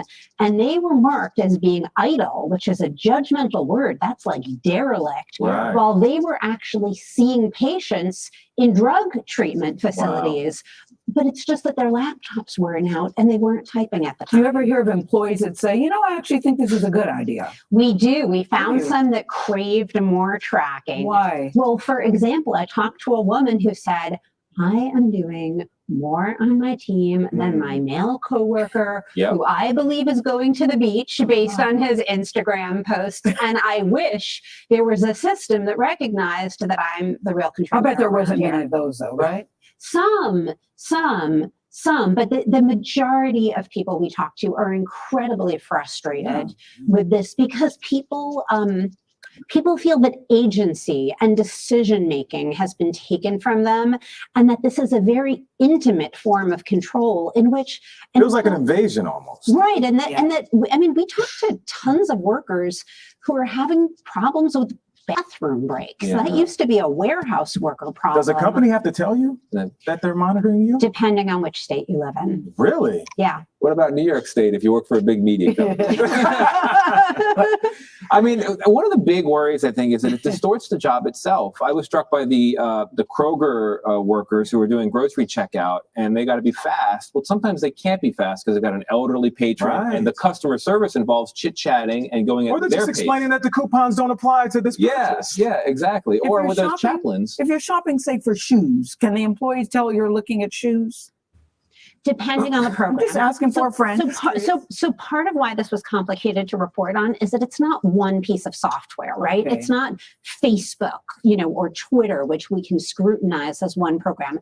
This is like a million different kinds of software that do this. And some of them, Gail, yes, do screenshot. Some screenshot every 10 minutes, like at a random time. Wow. So even if you were working for 9 minutes and 55 seconds, if that screenshot shows you looking for those shoes or just getting interrupted by a text from your kid or something, you may not get paid for that. It feels inevitable, which is why I think this is such an historic piece. Yeah. Thank you so much. We can't on the case again. We'll be right back.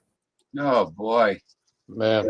what an issue! It's complex, and it's just not gonna.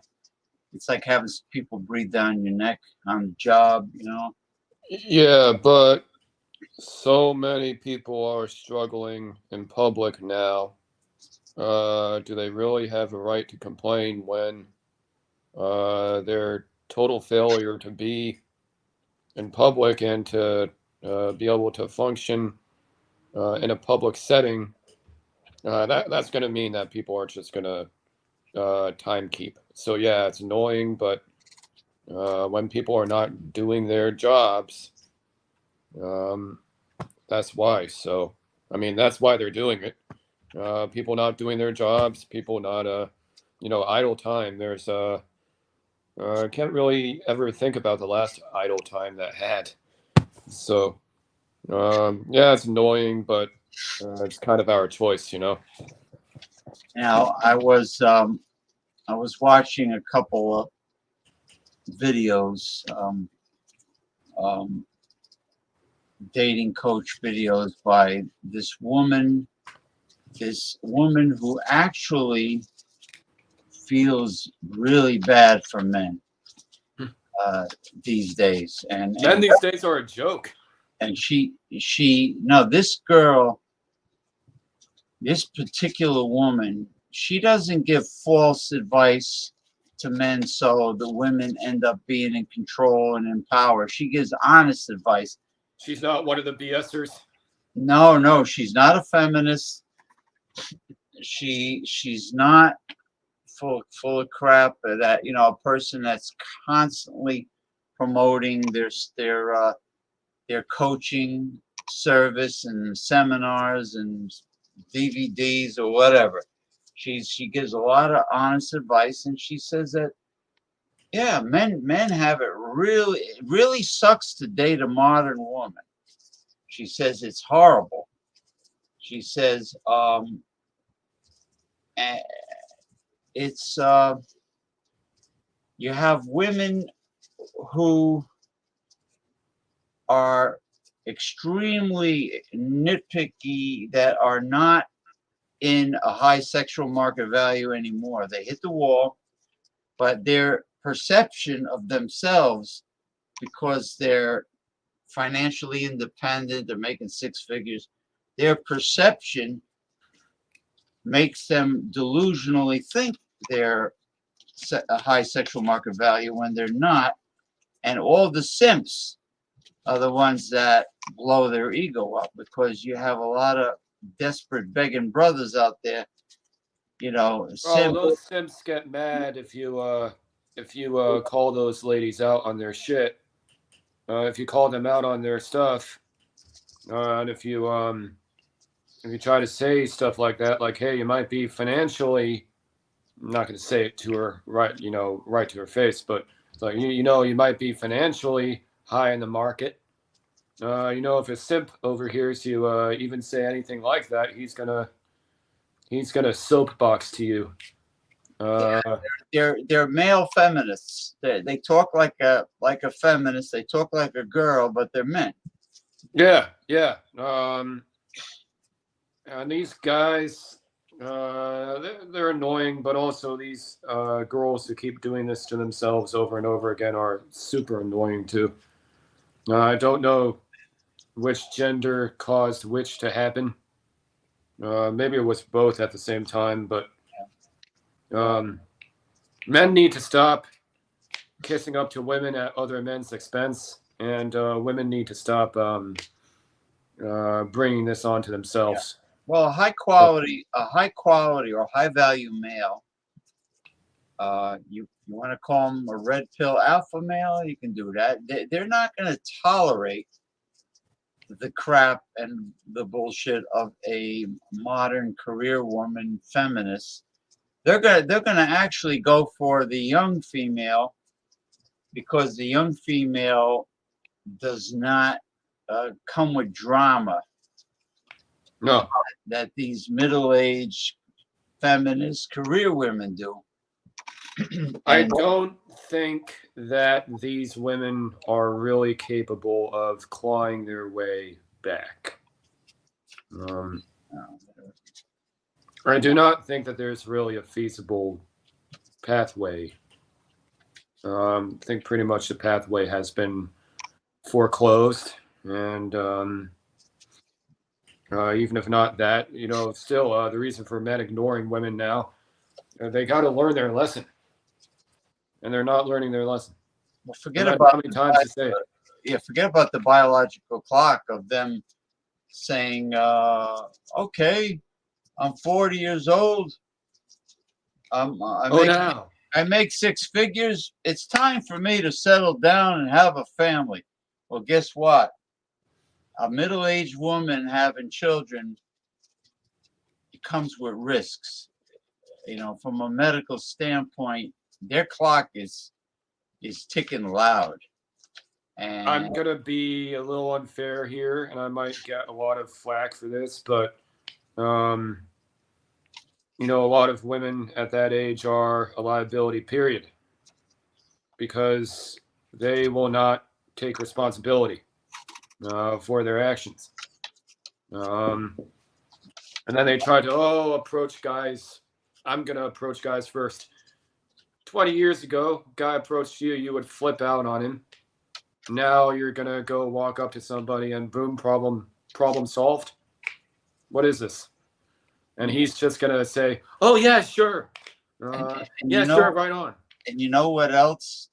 What else screws that up too? When a modern woman, I should say, not traditional girl, but a modern woman. Modern women. When she's pressured by the feminist movement to take on the lifestyle and the role of a male by having a high body count and, to have notches on her belt where she's approaching these guys and hitting on them and having affair after affair, when she finally meets a high quality, high value man, that high value man is not going to want a woman with high mileage. No, they're not going to be able to pair bond. They don't like that. A man does not want a high mileage girl. That's not somebody he wants to settle down with. There's going to be, of course, there's no chemistry, because it's impossible to have chemistry with somebody who has so many miles. Yeah, but chemistry can be great, but it doesn't guarantee long-term relationship success. It just means that I have chemistry right now with so-and-so. Yeah. We're hitting it off. And some guys are stupid. They go, "Oh, I met the girl of my dreams. Oh, the girl of my dreams." Not yet. Yeah. Not yet. Not yet. You know how they say, she's not yours, she's not your turn. She's not yours, she's just your turn. That, and also, not yet. Now, I just want to,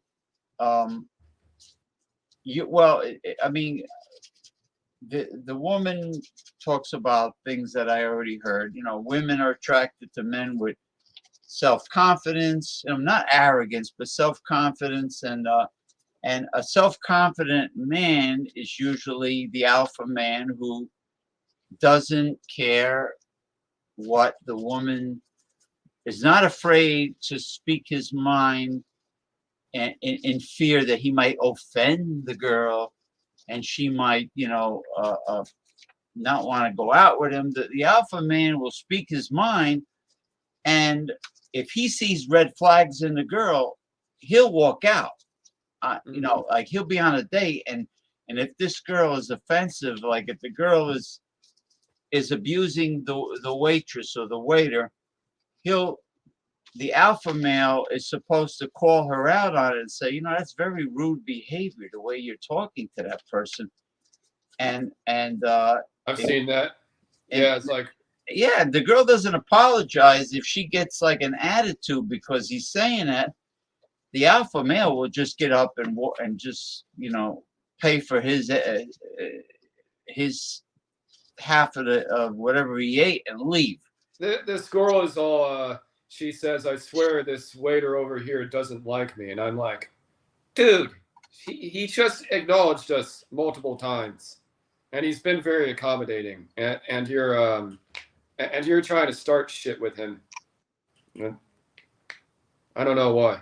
What was your thoughts on the, yeah. Yeah, but yeah, I mean, these people, like even retailers, people that work in restaurants in the food industry and retail, they don't get paid a lot, and they work very hard, and they have to deal with asshole customers. So I have compassion and empathy for them. So I'd rather be friends with them than any of those asshole customers. Oh, exactly. Now, Kevin Johnson is a fan and follower of Ronald J. Theriot. I remember Kevin. What is your thoughts on the Zionists that have deep control over America's media? Well, that's probably the reason why the United States kowtows to and gives a fortune in tax dollars to Israel. That's probably the reason why. You know, I think that I got an education from my grandparents about how they control certain industries. They control entertainment, Hollywood, and so on and so forth. I don't like it. The media gives candidates for office way too much attention. They shouldn't do that, and if they find a way to stop doing that, then perhaps some people won't get elected in the first place. It's because they keep giving certain people like barely electable people just because of what district they're in all this media coverage just because of their friggin' name. Yeah. Well, I was having a conversation with someone representing the Green Party in the state of Georgia over on Twitter. And how well is the Green Party doing in Georgia right now? Guess what? For the first time, they're going to be on the ballot in the state of Georgia at every election. And I was so happy to hear that, because I believe that Americans need options. They deserve options. And there should be, if there's a third party, progressive political party, a people's party, so to speak, they should be on the ballot. They have a right to be heard. People have a right for people to know their candidates. And I said, that's fantastic. I said there should be a third party, progressive party in every state on the ballot.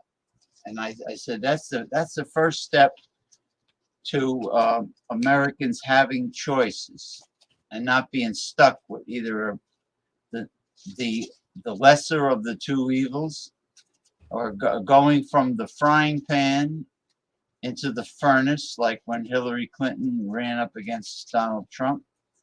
That was the frying pan into the furnace. Thank you, Kevin. Yeah, there's other sides to me besides giving a review to a craft beer. There's other parts. Now, I just want to give a plug to this gentleman, Mr. Michael, Mr. Western Mike. He does shows, either pre-recorded and or live stream, on right now Instagram. He's very active with his video shows on Instagram. and for now. And they're very informative. They're very educational. And all of you listeners out there and viewers, if you have an Instagram account, you should definitely check out Western Mike Shows. He also has a YouTube channel. And he, when he sees fit, sometimes he does a video on YouTube. But either or. And he's been doing this for a long time, producing these videos. You've been doing this since like 1990 something. That's a very long time. Oh, you mean your YouTube channel is actually older than mine? This 19. Oh yeah, sure. My YouTube channel has lasted since 1987. But yeah, so you people out there, I don't know if you need to have an Instagram account in order to see somebody's video, but either or, a lot of people have Instagram accounts anyway. Check out access, yeah. Yeah, check out Western Mike. Thank you. You know, at one time, you can have a Facebook page and everybody can see your Facebook page. Like now, Zuckerberg has it arranged where you have to have a Facebook account to see somebody's Facebook page, which sucks. Yeah. I mean, a lot of folk are just going to set it to private automatically. But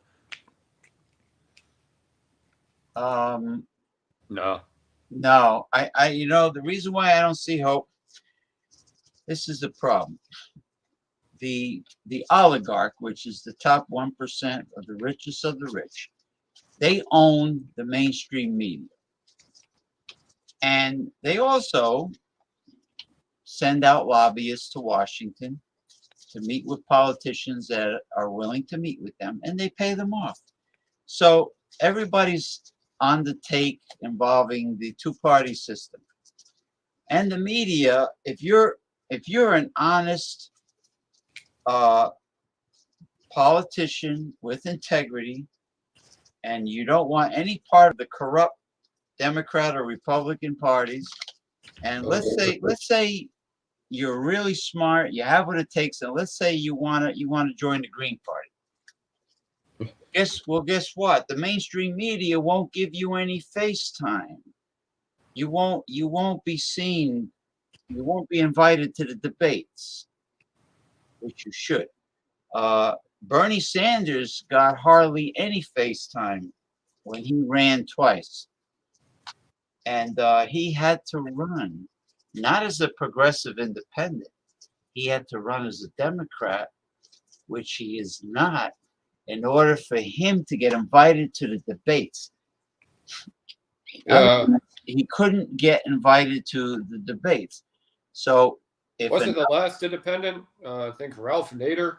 Ralph Nader was a Green Party candidate back in the day when Barack Obama won in, I think it might have been 2008, his first term.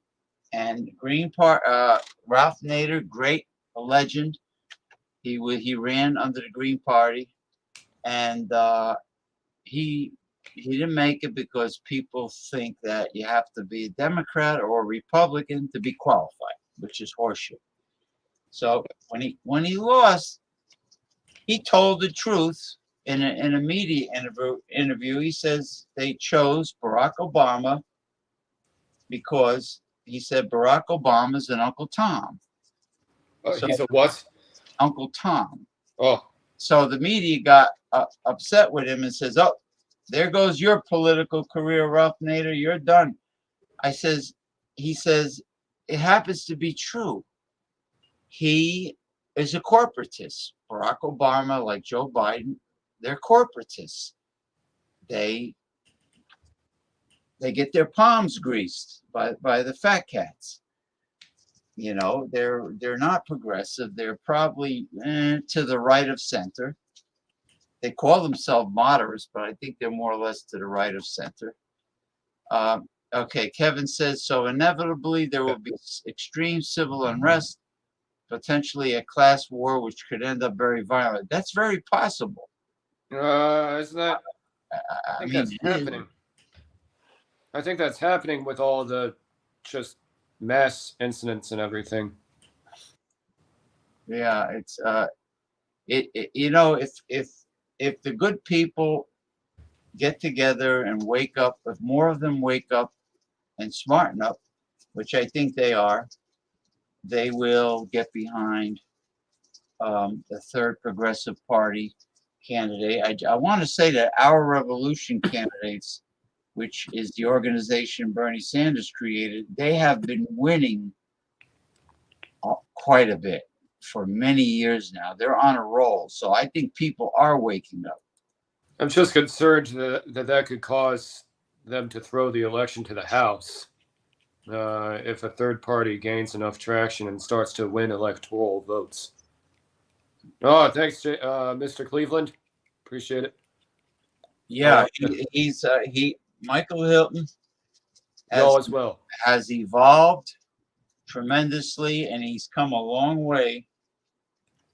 And still some of the occasional same mishaps. Yeah, but the mango tree of Michael Hilton's life is starting to bear lots of big fruit. And the fruit is ripening, and he has definitely come a long way. And his shows, I know that Jason really likes your shows very much, and like you guys too. Yeah, Ron Paul is a libertarian. I hate to say it. Unlike Jesse Ventura, who's a left-wing progressive libertarian, Ron Paul, like his father, is to the right of center with libertarians. But, then again, hey, the Libertarian Party or the Reform Party or whatever, they should be on the ballot too. Why we gotta have a label? I mean, in fact, we have a label all the time. No wonder nothing ever gets done. My first co-host back in the 1990s, who passed away, the Reverend Dr. William J. Eisenman, he used to say the problem is that we have parties. Political parties are the problem. He says, I say no parties, just individuals. Sure. Europe has something like 10 political parties. They have to form a government before they can start governing. Yeah, and you have to answer to people running the party, right? I guess so, yeah. Well, look we live in an indirect democracy. We don't live in a direct democracy. So a lot of people seem to think that we live in a direct democracy. We live in an indirect democracy. But hopefully that means that politicians can continue to make tough choices when necessary and grow up a bit. I think it seems the left is doing a little bit better nowadays than the right is, because the right is really not putting up any good candidates. All they're doing is bitching about how much they like their former president, who lies constantly, even after what his supporters did to the Capitol.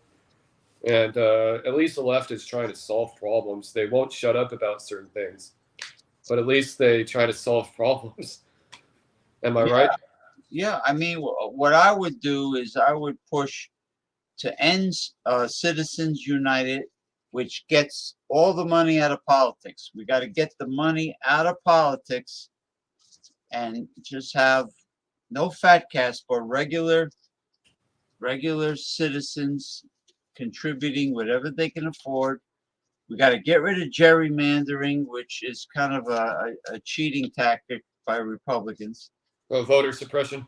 Yeah, voter suppression, where people have to get a separate ID card, a photo ID card, to pay for it Meanwhile, they have a digital photo driver's license already, okay, which should be enough, because you have to present your original birth certificate with a raised seal in order to get the driver's license.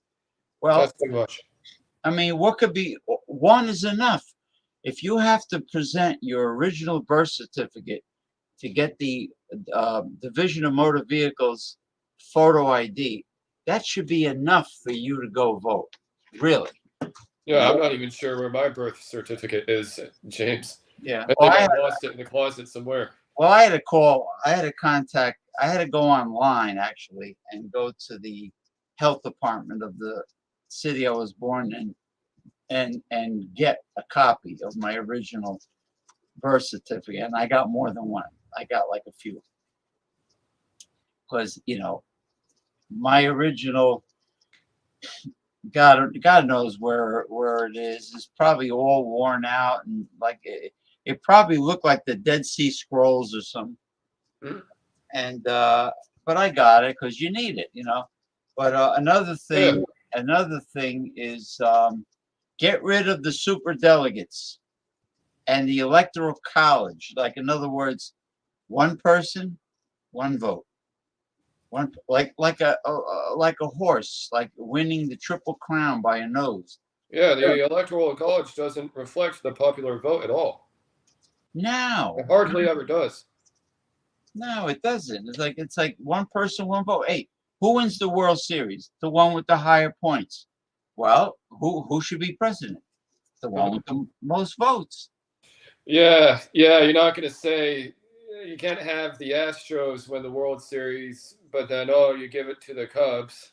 So because they have more support from everybody in that case. Yeah. I was always a big American League fan, so I would say I like the White Sox. I was always American League fan. White Sox. The White Sox I think they did pretty good this year. Getting a beer. Yeah. Oh yeah. So who was a really great president? He was Republican, but he was progressive. Is Eisenhower, General Dwight D. Eisenhower. Man, Eisenhower was one of the best presidents of all time. Yeah, I agree. Even Teddy Roosevelt was a progressive Republican. Teddy Roosevelt was good. He was good. Yeah. I'm not speaking from experience, but he's good. And Eisenhower is he's the one that kept the 90% tax rate on the rich, and the middle class got all the breaks. Oh yeah. I agree with Mr. Johnson a little bit there, Johnston. Well, never lower academic standards. Okay, that I have to say. Academic standards should always be more challenging, because how on earth would young people be able to compete with the world if you dumb them down? So dumbing them down is not good. I'm also tough on crime, but I think academic standards are way too low. So I agree. I agree, but I also agree with the founding fathers that kept church and state separate, because how could you allow a religious beliefs to affect law if no one has been able to prove that their God exists? There's no hard evidence. So why should it affect law?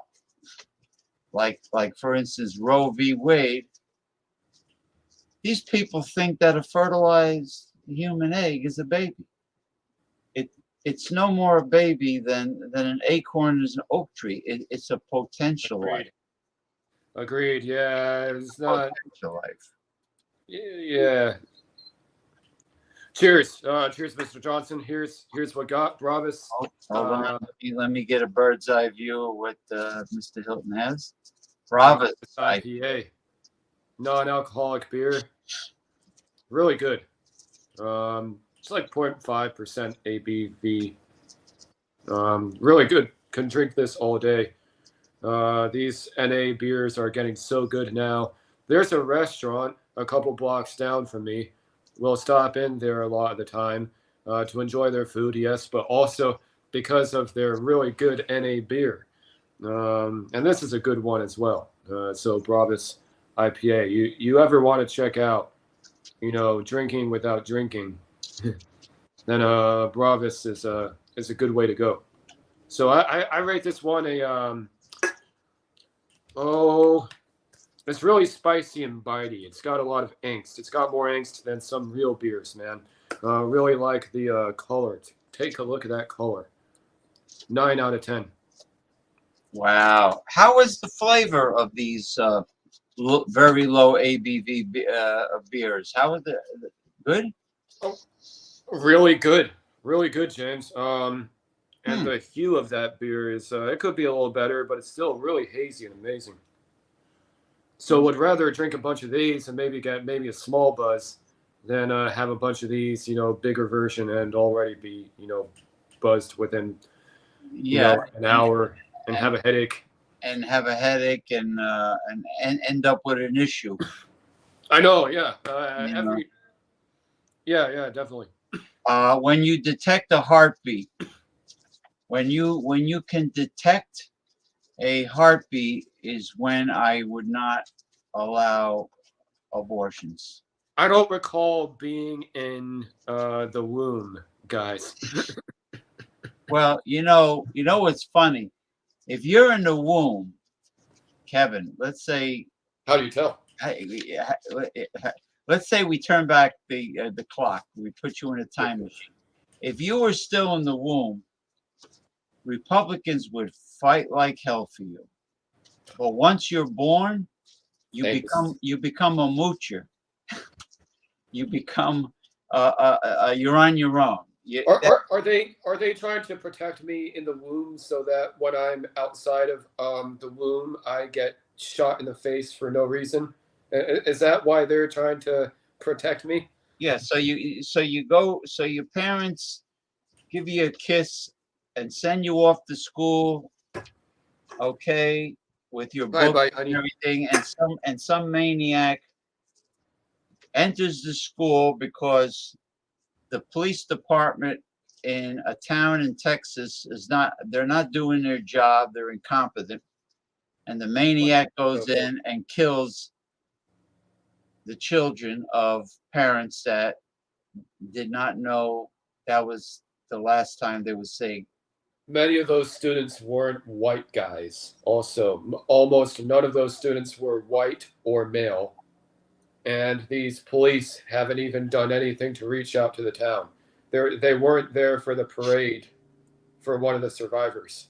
They didn't even participate in that. Yeah. They're a bunch of they're just a bunch of douchebags over at that police department. Nobody entered the school while the shooting was going on. These cops were too cowardly to do their job. Oh, by the way, Kevin, if somebody's in a coma, there's a possibility they can come out of it. If they're not brain dead, if the test doesn't show that they're like a vegetable between their ears. So then the staffer who's monitoring that patient really should not try anything because, yeah. You mean sexual intercourse with the person in a coma? Do not try that. Do not. No, don't.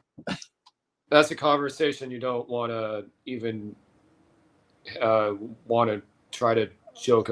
We'll laugh about this someday. Yeah. Now, you know what would be interesting, but I was afraid to send it to you because I don't want you to get mad. It was the actual fine, detailed interview of Stormy Daniels. Oh, I would have loved that link. I have it. I still have it on my Facebook page. I'll send it to you. That's a good link. Yeah, it was Stormy Daniels telling all from the beginning to the end. Yeah. what's this whole thing with his former president? And he bashes the left for the left's perversion, but then a lot of the ladies who he deals with are kind of products of the left and its perversion. Well, what happened was what was really perverted and illegal is that she heard that wherever Trump went, I don't know if it was Mr. Epstein's resort, but there was a 13-year-old female that was involved in something connected to Trump. So there's a lot, you'd be surprised how many high-level politicians probably did go to Epstein's perverted pedophile resort. Why do politicians struggle so much to get laid? I don't know. Whatever happened to the days of JFK? Well, yeah, but JFK was a good-looking guy. He wasn't an old geezer when he was having affairs and having women brought up to the Oval Office, sneaking them in. If Adam Schiff or any of those good ones get caught for 1 second doing this, will not ever vote for that party ever again. But well, you want to vote for somebody with integrity. Integrity. Because if they don't have integrity, then it's like, why would they care for me, the voter? Like, why would candidate John Doe give a shit about me if John Doe is corrupt, if he gets paid off, and if he doesn't have integrity? It's like and he doesn't get laid. Maybe that should be like a hiring question for these political candidates. Like, do you have an ability to get laid? You think there should be hired concubines for the Capitol building and the White House? Like the Romans, like when the Roman senators had all these girls, like pampering them. Oh yeah, we're performing a checkup. I support that bill now. Thanks, guys. Well, don't forget. You're welcome there, sir. Don't forget, Kevin, that there were many Republicans had fairly honest candidates that they could respect. The Republicans of the past had integrity and intelligence and wisdom compared to Trump. I mean, Trump is insane. Republicans like to lambast Democrats for soapboxing, and I know because I like to too. But they're always soapboxing about how they don't want people treading on them. Yeah, well, they're hypocrites a lot of times.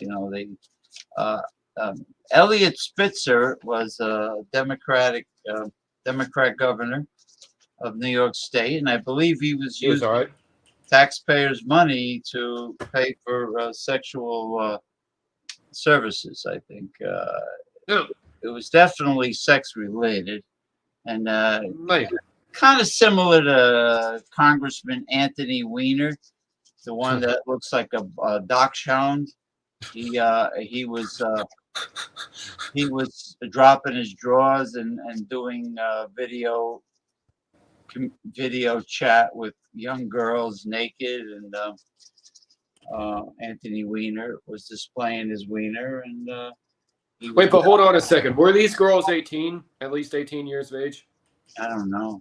I know he was married to the girl, the Arabic, the girl with the Arabic last name who worked for Hillary Clinton. He was married to her. Huma Abedin. Yeah, there you go. and she cut down on the sexual encounters with her husband, like a lot of wives do.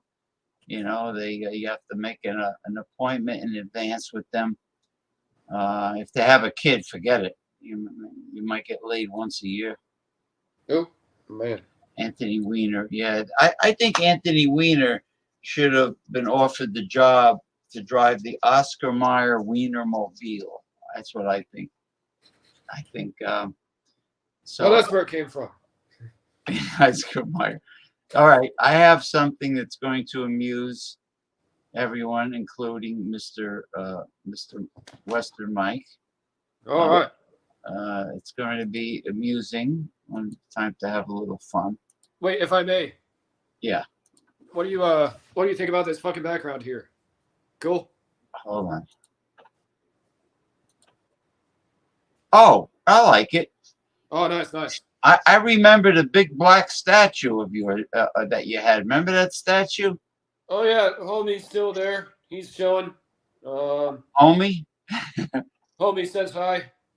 So Is say that hi to James? Could I call him Uncle Ben from the right? Can I? He's shaking his head. No. You want me to you call him homie then? Homie will work. Homie will suffice. Ben. What you got, James? All right, here we go. Da, da, da, da, da, da, It's the wheel of topics. Wheel of death. Spin the wheel, make a deal. The wheel of death. I appreciate you giving a far right guy like myself a voice. We have to learn to reason and talk with one another. That's because you're pleasant.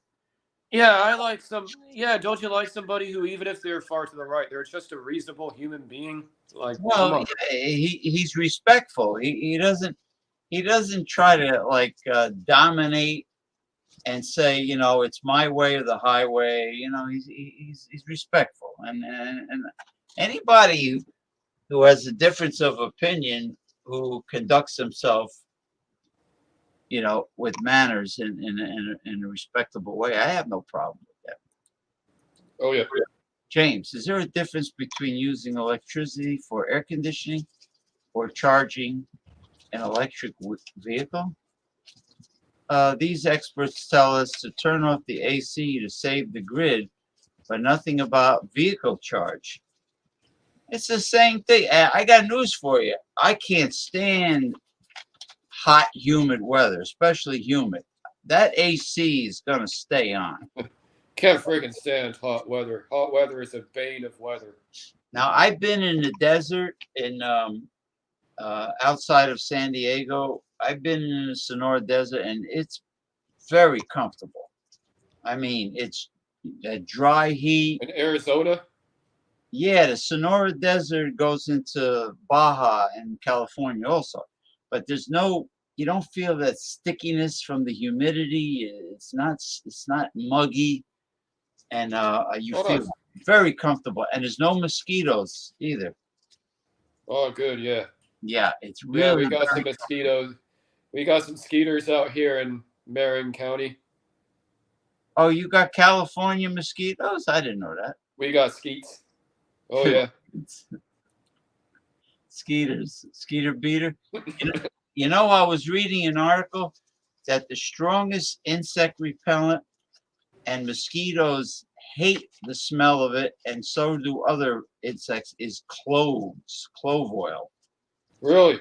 Like if you have a potpourri, a little electric potpourri thing, you know, like an infuse, what the hell are they called? Diffuser or infuser or this.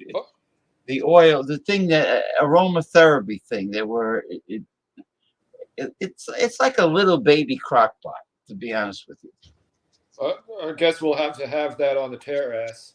So. They have, I think they still sell them. They're like little miniature crock pots, and you put the cloves in there. Peppermint, insects hate peppermint, but let's say cloves. Oh, cloves. I thought you said cloves. The cloves that they stick in a ham, in a smoked ham. Oh, yeah. Yeah, cloves, the spice, cloves. All right. Snowbirds claim they love Florida until they move there. They don't last long. That well, because of the, they're going from the winter where they're all crying about their aching joints and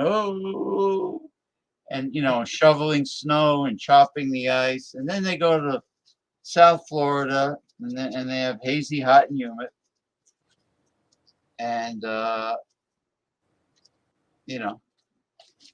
it's like the Jerry Seinfeld episode when his parents were in Del Boca Vista, South Florida, and he's saying that, what's with these seniors? They move to Florida, they get the white shoes, the white pants, and they make believe it's not. They don't feel the heat. They make believe it's not hot down here. Oh yeah. Yeah. Am I getting another? I already got 4 Moderna shots. How many do I need now? Yeah, I don't know about getting another one because it's like I kind of already got that one a year ago, so it's like.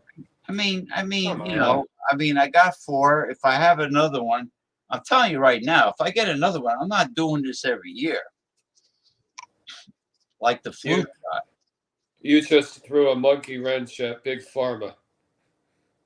Oh yeah, well, Big Pharma wants to cash in on the COVID shot. Now there's monkeypox vaccines out there. Reminds me of the Beastie Boys song, "Brass Monkey, that funky monkey, brass monkey, funky, that funky monkey." Yeah, now there's a monkeypox vaccine. I am not vaccinated, but when I get COVID, when I got COVID, oh, you had it. It was a very mild illness. I did, however, isolate myself so I couldn't spread COVID. Now, there you go.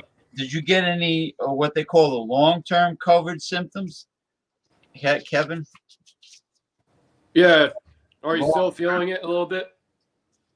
Yeah, you have a strong immune system.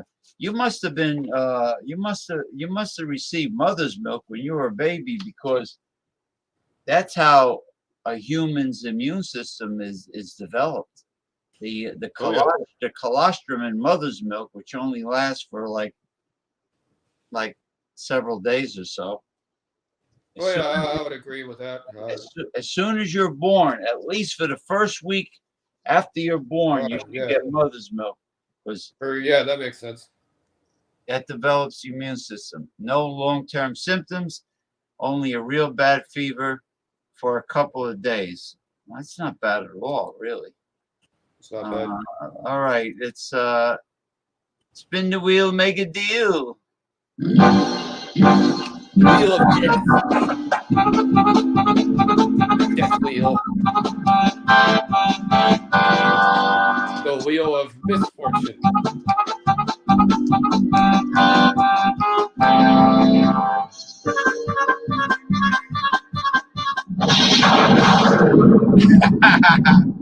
Man.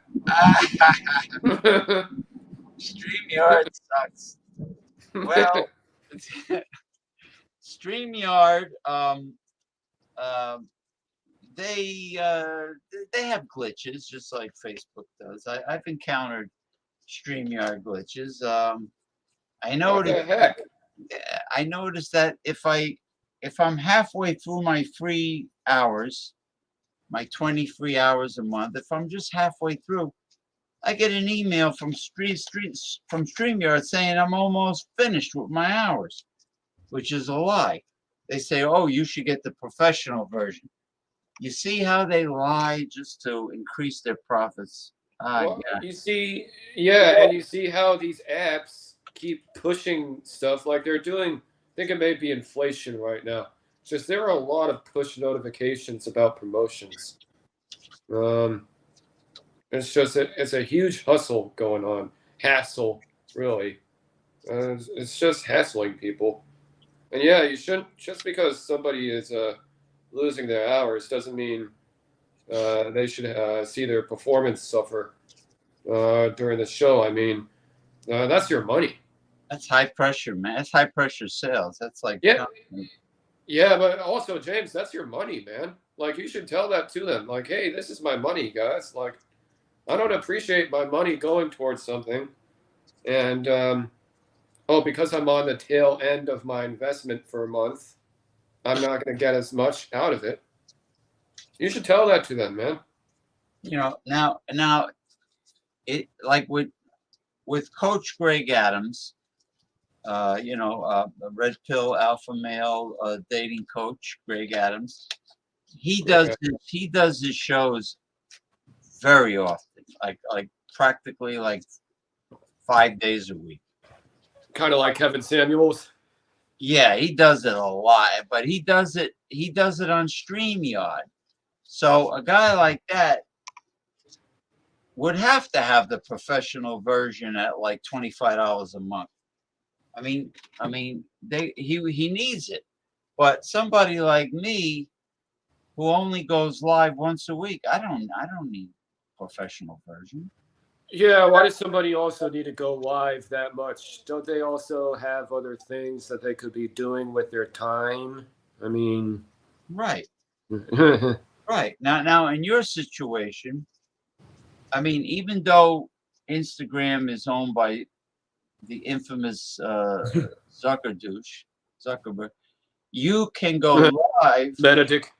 Yeah, you can go live on Instagram with good video quality, and you can also have a guest. I don't know if you're allowed more than one, but let's say you can only have one, and you can bring one person on as a guest with video, which is not bad because if you have a panel with the professional version and you end up with a panel like Eric does. Yeah. You got all these people yapping at the same time, interrupting each other, and then they get drunk. Yeah. And stuff like that. But yeah, you can't really call that a show if you're gonna keep getting drunk to the point where shit goes sideways the second somebody opens their mouth. But oh yeah, like that guy from Texas called the Drunken One. He's like, oh, I like him, but what's the problem though? No, he's a nice guy, but it's hard to get a word in edgewise. He doesn't come up for air, you know. He is a nice guy though. He's too likable, damn it. He's very likable, but he needs to pause and take a breather, you know, because then there's no interaction. Honestly, Kevin, I'd never heard Andrew Tate. I'd never heard of Andrew Tate. A master provocateur. Oh yeah. Top views. He has some top views on how to treat women, though, in my opinion. Well, what I do notice about the modern day woman, but maybe women possibly were like this in the past. I don't know, but I know with the modern day woman, they have alligator arms. They have short arms and deep pockets, which means that they want you to pick up the tab and pay for everything. Their pockets are longer than their freaking arms. Yeah. You know, like there used to be a commercial of an alligator saying, "Oh, don't worry, I got the check. And he's trying to reach for it, and he can't reach for it because his arms are short. So, I mean, I once dated this Puerto Rican girl that had an executive job with AT&T, but every time the waiter or the waitress was coming with the check in the restaurant, she'd excuse herself and run right in the ladies' room. I made a mistake on a date one time. I should have definitely paid. I was just really worried that my card might have gotten declined. So I was really worried that with all my drinking that I was doing, and this is just basically a bad dream I had last year, but No, but still, though, maybe 50-50. What do you think about 50-50? At least during the beginning of the whole. Oh yeah, I think it's only fair to go Dutch treat, to go 50-50 at the beginning. Oh yeah. Like when you first meet somebody face to face, what I would do now is, especially with the internet, I would insist on getting acquainted through video chatting. This way, first of all, you identify you establish the identity of the girl, and she establishes your identity. So now you know that Michael and let's say Vanessa, Veronica will work, are real people. You're not a scammer from Nigeria, Africa. You're not using a fake photo. Oh no, actually, I'll go with Vanessa. All right, Vanessa. I was trying to think of a pleasant female name. So, okay, or Tiffany or something. So, all right, Vanessa. So, Mike gets acquainted with Vanessa through video chatting, and he could see. There's no blind date. He can see what she looks like. She can see what he looks like. You get acquainted. You can establish if there's any chemistry. So now you get acquainted, and you know, after a few times chatting, you could determine is she your type? Do you two get along? Do you have anything in common? Yeah, and then when you show up in person, there's not so much angst that could kill the chemistry. No, there's no anxiety with meeting somebody for the first time because you already got acquainted on the video chat. That makes so much more sense. That's genius. That's right. Freaking genius. Now, when you meet Vanessa, you first meet her at a coffee shop, casual, where you could order, let's say you can have a muffin and a croissant. That's it. And a cappuccino, or she can get the same thing. That's it. Right. You sit down, now you're face to face. You got a great cup of coffee, you got a couple wonderful pastries, and you talk. You know what that teaches also? Maybe you don't need some fancy meal. Maybe you can just be grateful for a small, low-key thing like that. And that tests how grateful somebody is. So, right. Well, you don't, first of all, you eliminate the gold digger because you got to know her through video chat. Number you eliminate the fake profile scammer. That's right. Right. And number 3, you can pretty much establish if there's romantic chemistry on a video chat. Here's how there's no chemistry. If she's asking you for friggin' dinner, that's how there's no friggin' chemistry. No, if she conveniently says at 4:30 p.m. that she's really hungry and she forgot to have dinner, and she's in the mood for dinner and a couple cocktails. So now you're in for an expensive first date. These are the people that insist on meeting you right away. I understand, Kevin. How many dates will you have with a woman before you cut bait if she doesn't open her legs? Well, open her legs. Now, I had a friend many years ago named Tony. Tony says the rules, he was a pickup artist. He says the rules of dating is controlled by the 3 T's. On the first date, you should be getting tongue. On the second date, you should be getting tit. And by the third date, you should be geting tail. Tongue, tit, and tail.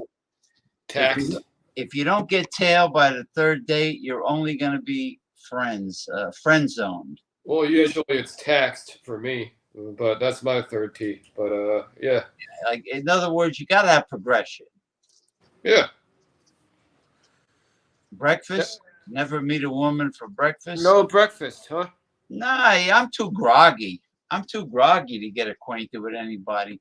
I just want good strong coffee when I get up. Yeah, I'm not going on a friggin' date at 8 a.m. Nah, it ain't gonna happen. But I think, like, sometimes not even PM. I mean, Michael sees the value in starting off with the video chat because it's really a no-brainer. Oh yeah, and somebody who's right for you, she's going to be grateful for whatever experience you guys have. I mean, look, video chat. Vanessa's talking to Michael. Michael is clear, high definition. She knows what he looks like. He's talking. She's getting to know him. Okay. All right, here, high definition, blah, blah, blah, blah, blah, blah, blah. James is talking. You know, it's like, it can't be beat. No. Technology. You know what some of these traditional means do? They make you deal with all this high anxiety shit instead of just want to do things low key and careful. I get way too, I don't know about you, James, but I get way too old fashioned for my own good sometimes. And it's cost me dearly in the past. Well, old fashioned doesn't cut it with the modern woman. Well, maybe I didn't cut it. Maybe I didn't lose out then. Now, Kevin had to wait 2 months to get tail. Holy shit! That sucks. More pop, man. You must have the patience of a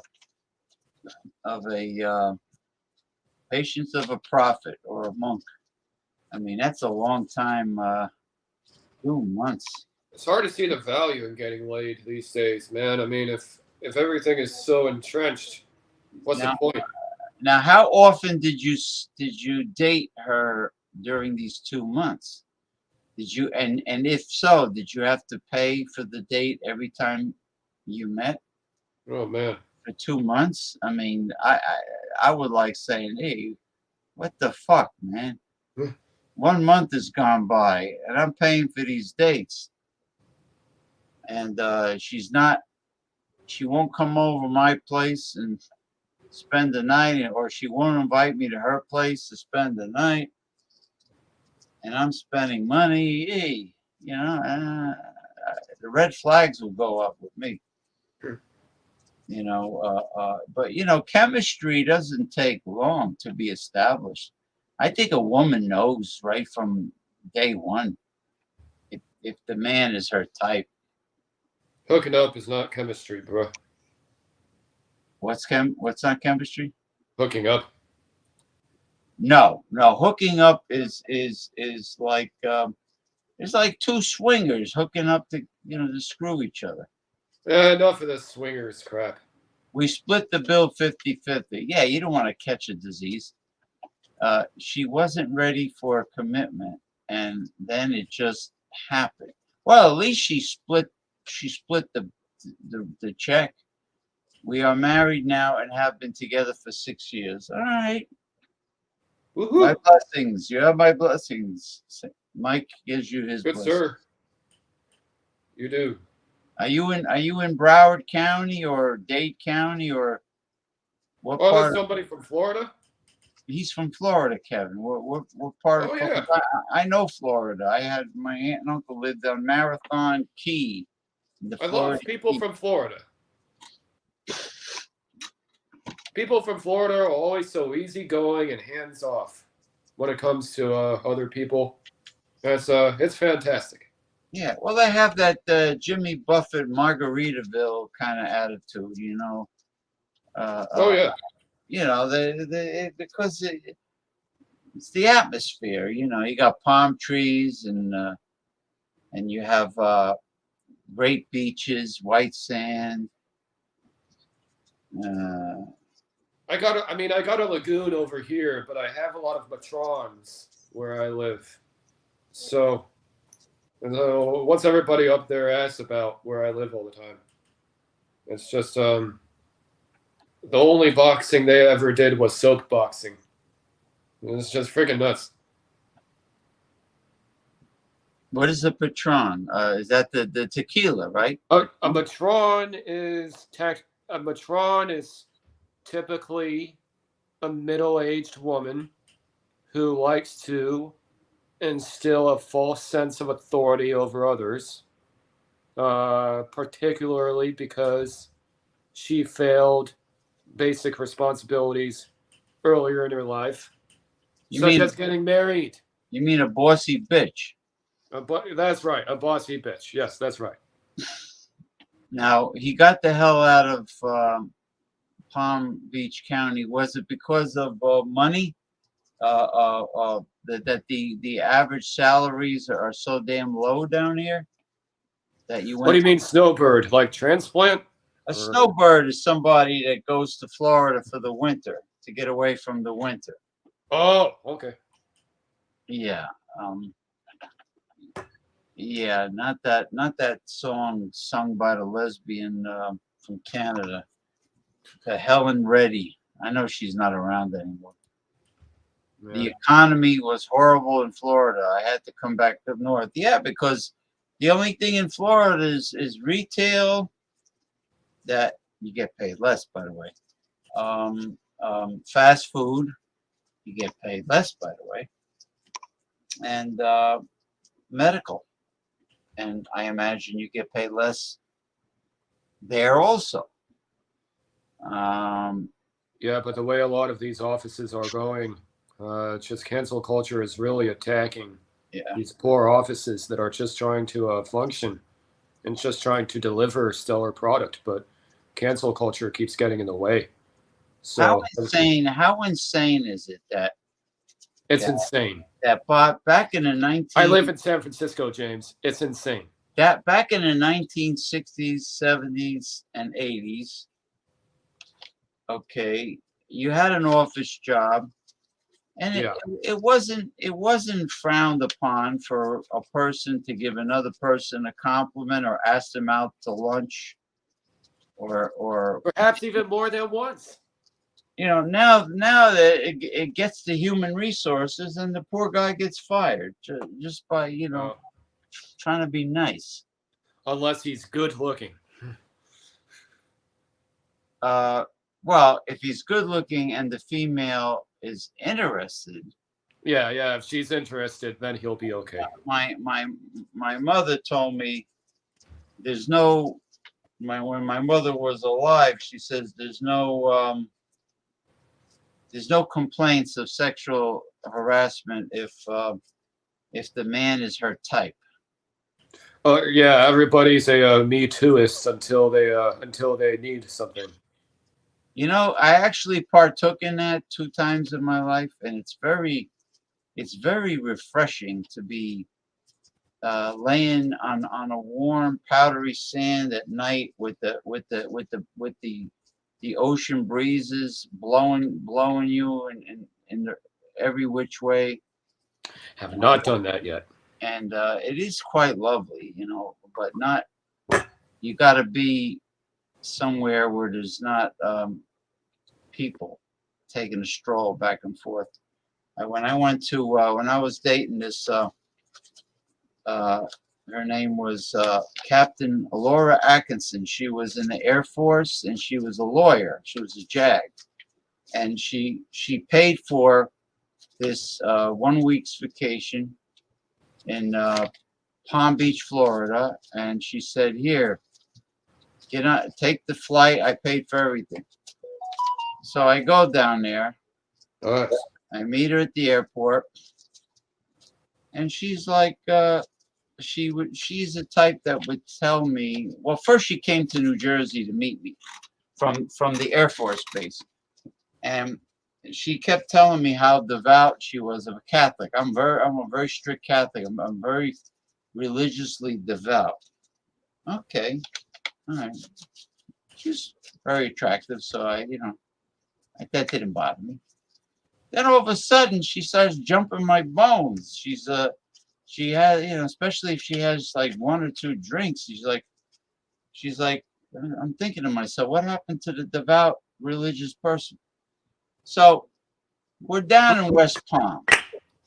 Not West Palm. We're down in Palm Beach. We're right on the ocean. And she wanted to take a walk at night on the beach.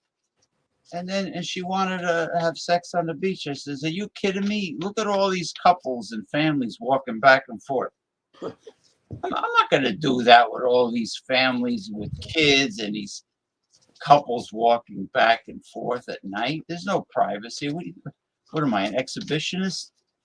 So she kept nagging me, and she finally stopped. Then we went in the pool at about twilight time, but it was still daylight. But, you know, there was no bright sun. All of a sudden, all right, she has another drink. So the devout Catholic, Captain Laura Atkinson, takes her top off. I says, what are you doing?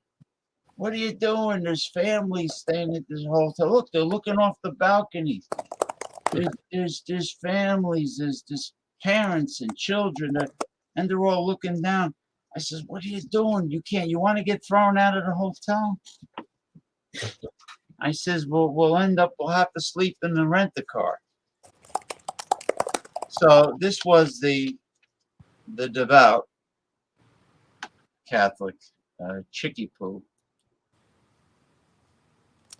James, I said hello to a feminist last week.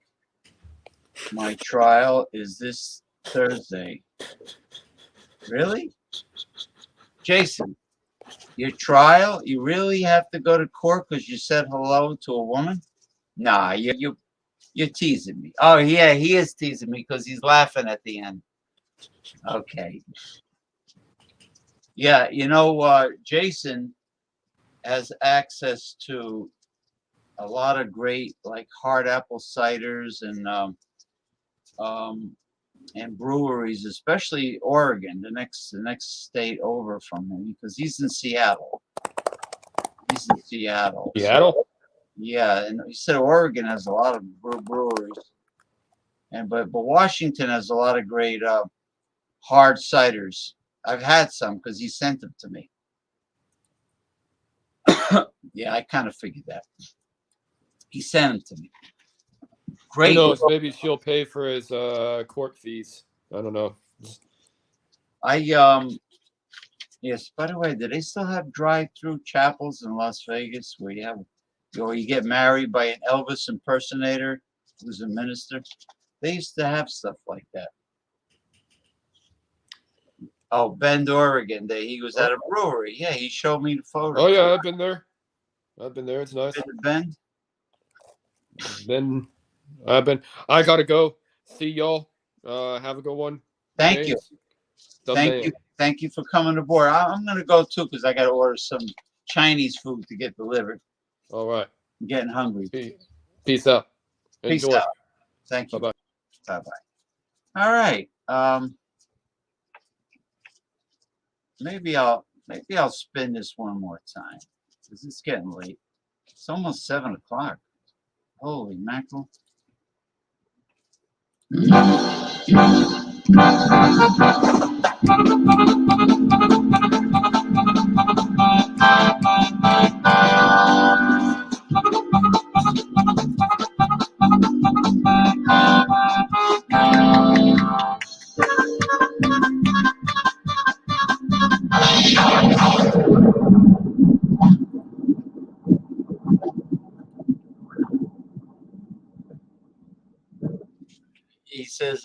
He says, now we can't be friends anymore.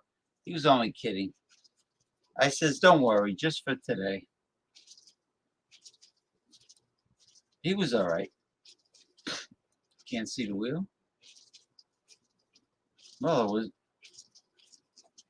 Oh, I'm sorry. Oh, I forgot to put it on screen share, right? Oh my God, I forgot to put it on screen share. All right, you see it now, right? All right, let me spin it again.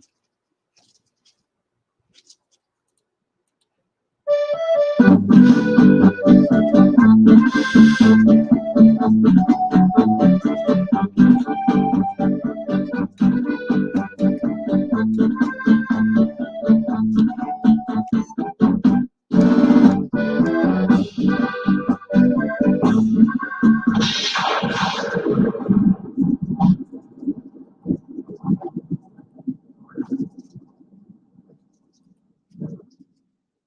overpaid CEOs. Well, I know we spoke about this many times. Overrated, overpaid, paper pushers with the golden parachute, sucking up all the profits where there is no trickle down economics. That was always a big lie. The money actually pools at the top, and actually you just reminded me of something. I got something that pertains to this. There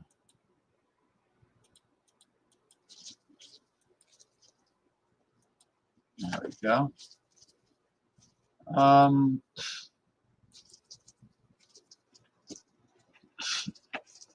Okay. This is perfect for this question.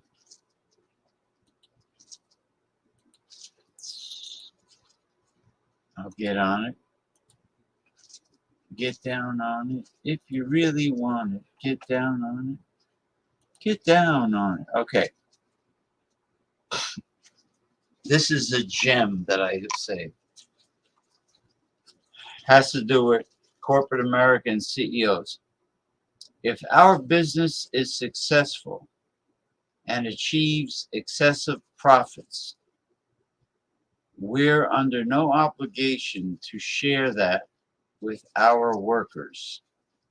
Okay, Papa John's CEO John Schnatter, trickle-down economics debunked in one sentence.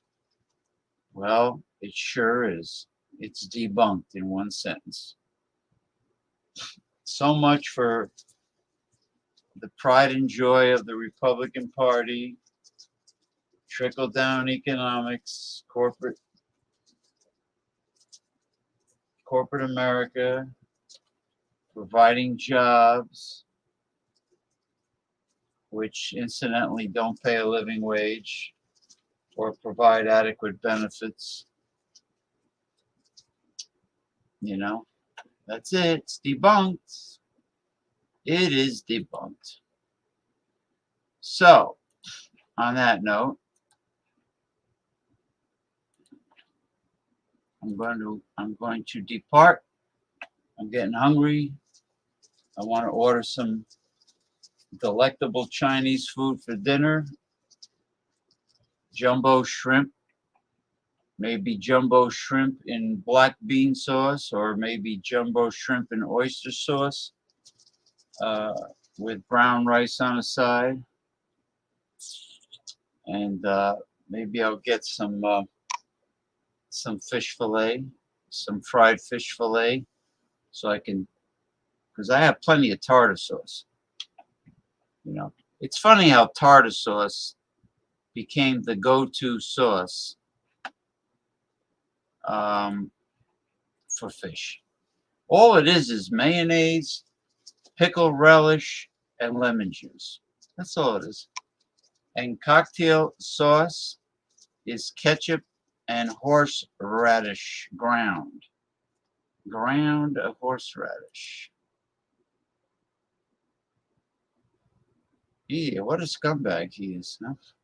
But if he can legally do that, or not do that, that means every corporate American CEO can say the exact same thing. So there goes trickle down. And if you happen to have an executive position in that company, well, guess what? Nothing will trickle down to you. You're lucky if it drips down. But In reality, it pools to the top. It's like a giant wine glass, and when the level of red wine is ready to overflow, they just replace it with a bigger wine glass. So you get maybe some condensation from the wine. Yeah. Okay, my friends. Kevin Johnston, Jason Cleveland, Masumi, Sid. Sid has been coming on early, but you know, he leaves. But I'm happy to have him. Western Mike, Mr. Michael Hilton, thank you profusely for joining me. And of course, Ronald J. Theriot, thank you for joining this show. Bart Robinson, thank you for joining this show. And it's been wonderful. It's been a blockbuster. And that's it. Take care, everyone. Have an enjoyable Sunday evening and have a pleasant beginning of a new week. All right? Take care.